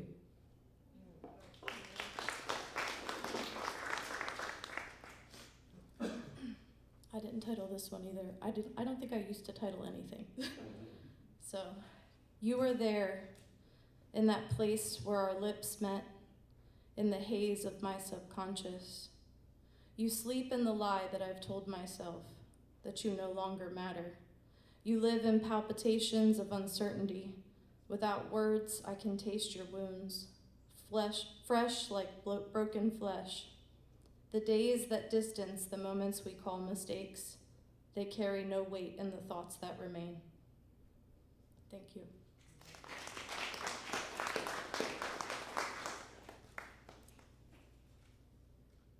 And I don't know if anybody's ever gone through like a breakup or a divorce, but they're pretty awful, so I've had a couple of both.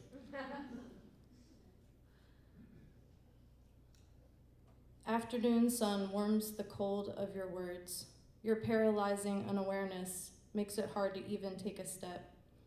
The shadows of doubt riding upon my shoulders have weighed heavy.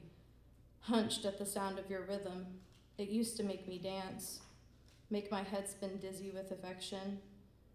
I grasp at infrequent moments of joy, sparse ideals shared, praying for any exchange of thoughts or words that don't result in a war or volume. We are lost at sea, a sea of mundane rituals, a race for wage, staring at the same aging face day after day. That body you once studied holds no secrets. All its mysteries have been revealed. It no longer contains that sweet appeal. We have lost that place where butterflies could fly, but I can't find the courage to say goodbye.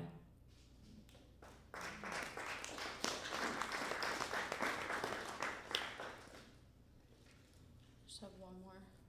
I actually titled this one. It's called Tight Dress.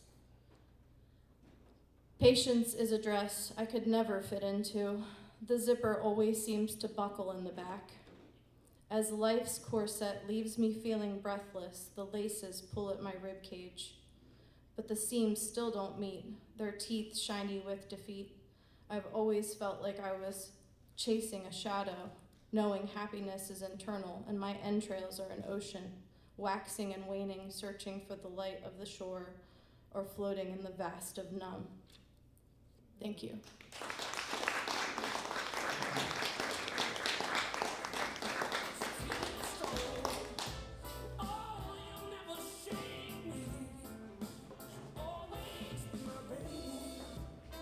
Donald Taylor.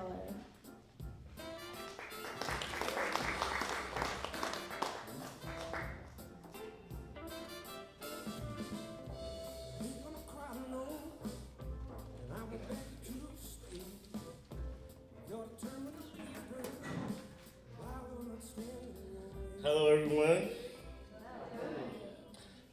My name is DJ Taylor, or on social media you can find me at The Long Walk Home on all my social medias. Typically I do a style of spoken word, so that's what I'm gonna do for you tonight. All right. All right. This first poem is called I Have Awoke. All right. I have awoke. I have awoke due to the shining of a star whose extraterrestrial luminance has enlightened me so far as to realize that the rhythmic breathing that I hear and that the warmth coming from the body of a goddess is the product of the two most richest bloodlines on earth. I have awoke. I have awoken to the fact that she's the hope of kings and queens. For in her soul lies a crown of the moon and stars, because in her lies the rhythms of ancestral royalty. You see, she's the goals and aspirations of 1,000 generations, way before Kush kings sent their people in slavery just to call it a vacation. I have awoke. I have awoken to the familiar aromas of soul food and platinums that fills the air, to the attitude of men says approach me if you dare, whether it be jet black or brown as DNA that puts the curls in her hair. The curve in her figure, the swivel in her hips, chromosome plus chromosome equals way the words with the tip of her lips. I have awoke. I have awoken to the sounds of the ay, papi, te quiero, mami, te mami, amor. Una Latina Caribbean, this one is true to be adored. Her essence beams with confidence, maybe because she's the descendant of 4 continents. And her rhythm is instilled by the drumming of her soul and the beating of her heart. Daughter of the greatest civilizations on earth, so you know that she's smart. Angelic eyes so beautiful that one truly couldn't perceive. Mother of many nations, baby, in you I see Eve. And I know with you by my side, there's nothing I truly couldn't achieve. She has awoke. Shimmering diamonds and sparkling pearls resemble her angelic eyes, and I'm astonished at what I find to see, because you see, what I saw in those shimmering diamonds was a reflection of me. So. Woo.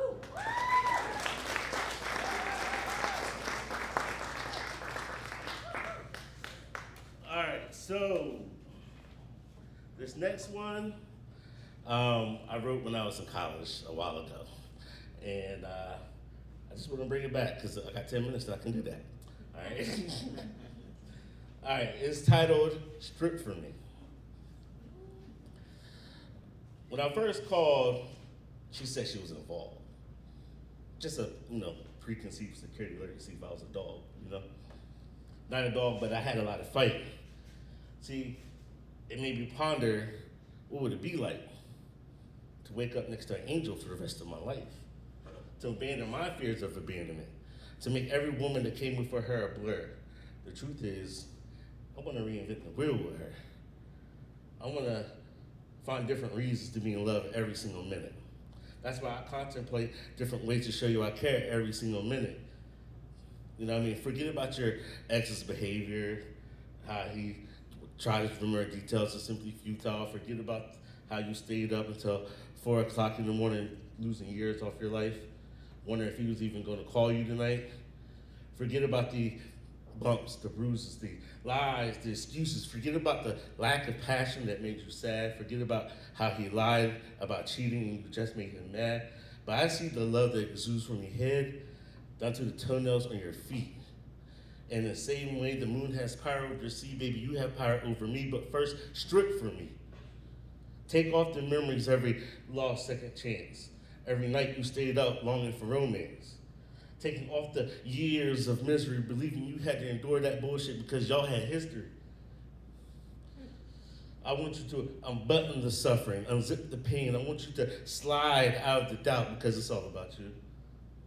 You see, he can't recognize a goddess. Your body is timeless. I want you to strip for me. I want you to stand in front of me with your soul bare, spirit exposed, mind open, focus.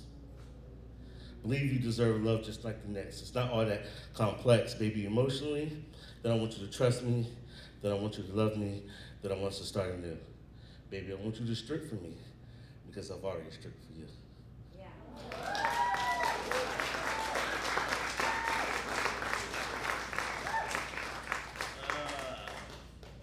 All right, so this next one, sorry, I gotta do it. Today's time, I gotta do this one, all right? Wake the fuck up. Yeah. All right? First and foremost, this is the message to the people. Wake the fuck up, all right? Come out of the slumber you have grown accustomed to. Throw out the sleeping pills that were given to you. You see, Dr. Society has prescribed you a pill of lies so you can relax and have the American dream. Plugged into a matrix where every day you're living in a false reality. Illusions of a better life leave you constantly breathing the fabricated air of a world of fantasy. I say to you, wake the fuck up. Rise from the beliefs that have little girls refusing to eat. From the norm to have boys hiding their cries because emotion isn't a part of masculinity. Come out of the coma you put yourself in. Get up and take a stand. Ladies, awake from the ever-elusive idea of the ideal woman and measure your self-worth by the love of another person. The truth is you have to love her you are. And men, we have to wake up too with our infatuation with money, clothes, and cars, because we should be taking care of our brothers and sisters and making our community better. We become fair weather, scared to enact change, because at the first sign of rain, you become afraid and go and seek shelter. Where are the Malcolms, the Martins, the one who would drop everything to bring back our children lost on the milk cartons? Wake the fuck up. Break free of your mental imprisonment, your psychological shackles, your self-inflicted bondage. Separate from the many. Dismember from the norm and aspire to be one of the few. Educate our people. Turn off Love Paradise and watch the fucking news. The reality is that the government always has another system of control, whether they pacify the people with the power, with promises of low taxation, new healthcare associations, feeding you illusions and lies so you can place your hopes and dreams in a new Obama nation. So when free speech is outlawed and prohibited, and I'm facing my pending execution, the last words in these lists will be, Viva la Revolution. Wake the fuck up.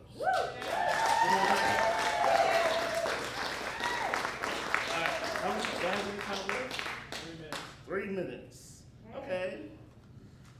Well, speaking of time, that's kind of, this is a good segue there like that. This one's called TikTok. TikTok. Hi, it's me, Time. It's so nice to meet you. I know you don't remember, but when you were born, I was there to greet you. TikTok. So you can finally understand that I'm more than just a clock. Kind of like footprints in the sand, I'm everywhere that you walk. Tick-tock. Some think it can save me like a stock, like money you put in a vault and lock. But cash can be rebuilt, not me. I disappear and leave you in shock. Tick-tock. You say, I've got time and we'll talk, like I'm something tangible that you can put in your pocket, like later's a place you can casually walk. But like tomorrow's, later's an illusion, a lie. My existence is evident in the gray hairs you tried to dye. Tick-tock. Some think of me as a calm river. I'm more like a hawk, circling low while you scroll, preying on your dreams and goals, while soon becomes deadly silence in your ambitions outlined in chalk. Tick-tock. Pardon me, why does it seem like you're always in a rush? Trust me, you'll get to your destination soon enough. But even the brightest stars burn out when I'm on watch, and you're no exception, just part of the flock. Tick-tock. It stacks into mountains that you can never climb, full of almost in one day, until waves of procrastination grow into a tsunami of regret that destroys your mind. Tick-tock. Every second you stall, every pause in your climb, your future pays interest, intensifying in time. A debt made of moments you chose to decline, a cost that keeps growing, a lethal design. Tick-tock. What will you illustrate? A beautiful masterpiece or a picture of potential still waiting to take shape? Tick-tock. Don't blur the lines. Don't call waiting patience. Don't call comfort fine. I'm a debt you will never collect. Truth is you're all on borrowed time. Because one day, tick-tock, that rhythm will stop. The sound will unwind, and all that remains when you reach the finish line is what you created between each tick and each talk in time. Thank you. Like I said, the long walk home on all social medias. I appreciate you guys. Thank you very much.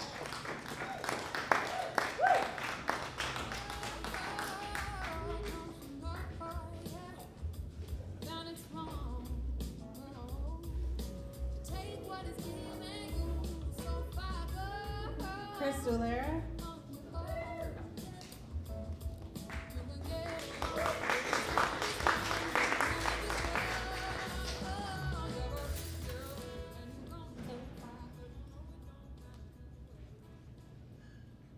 Hello, everybody. Just want to say that was so amazing. Like, all the poetry tonight's been so good, and it's like makes my heart feel so full and happy. I don't know if I already said my name. I'm Chris. So I'm gonna be doing new poems tonight, like fairly new to the point I haven't memorized them yet. So, but yes. Okay.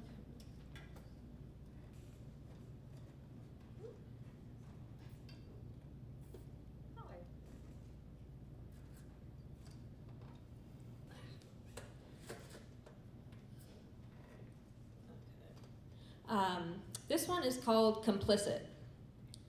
Orbits shrink. Constriction squeezes and chokes. Fluid comes and fluid goes, but the trap remains. Invisible chains grip you, grip me.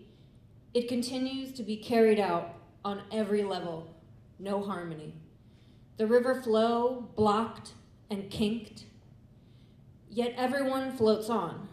Seemingly unaware, the raven's song has gone. Creating a generation that's only known pain, built on a foundation of shame. Easy to manipulate, a flicker of the screen. Continue to convince them to release every dream. Every fraction of hope, all the energy goes to survival. As they pick us off one by one, planning our demise. Busy, divided, and starved. How easy to control. The 1% sit fat and unafraid. The whispers are true. The revolution is here. They don't want you to know, but people are fighting back. People are putting their life on the line to stop the genocide, to end the concentration camps, to fight for freedom of all marginalized people. It's not only those on hunger strikes or protesting in the streets that make a difference. Small choices matter. Boycotting matters. Refusing to be complicit in genocide matters. If you can't fight back in the street, fight back with how you spend. Buy local, support your community, reject white nationalism, and never give up. Thank you.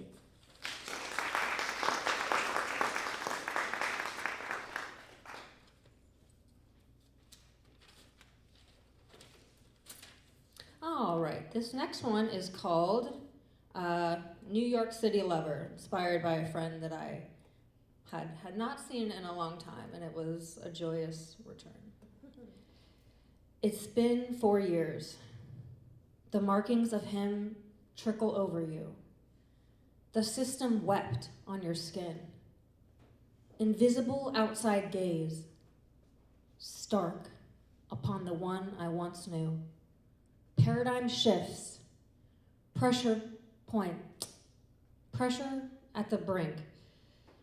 The beauty inside shifts, still there, not bare.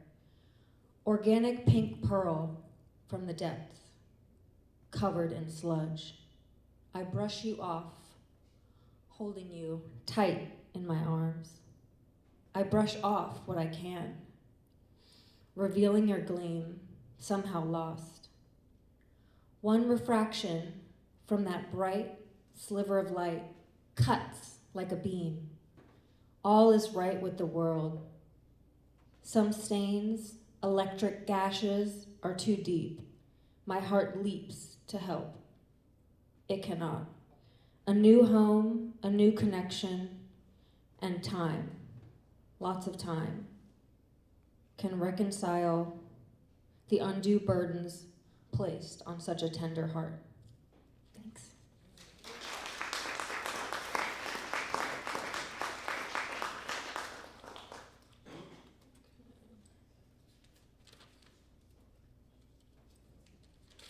This next one is called Box.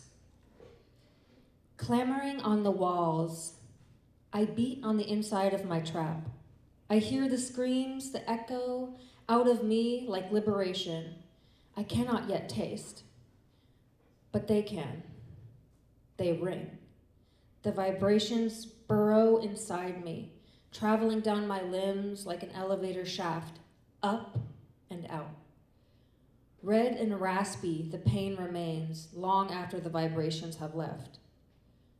I see you inside my cage, a companion as chained as I, maybe more.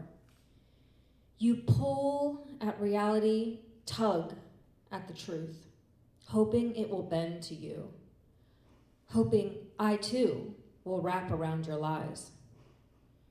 But I have X-ray vision, my dear. I see you more clearly than perhaps you see yourself.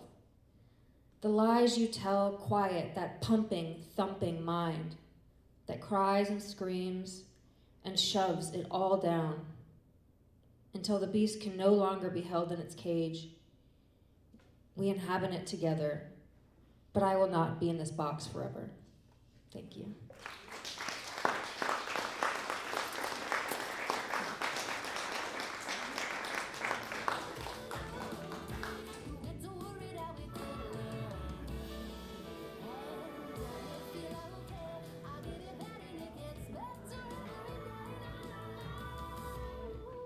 Okay, that was the end of our list. Does anybody else not get an opportunity to sign up? No, you okay? Well, you guys are wonderful. Thank you so much for coming.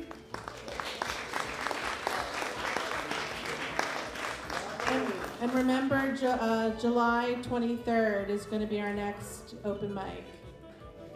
Thank you.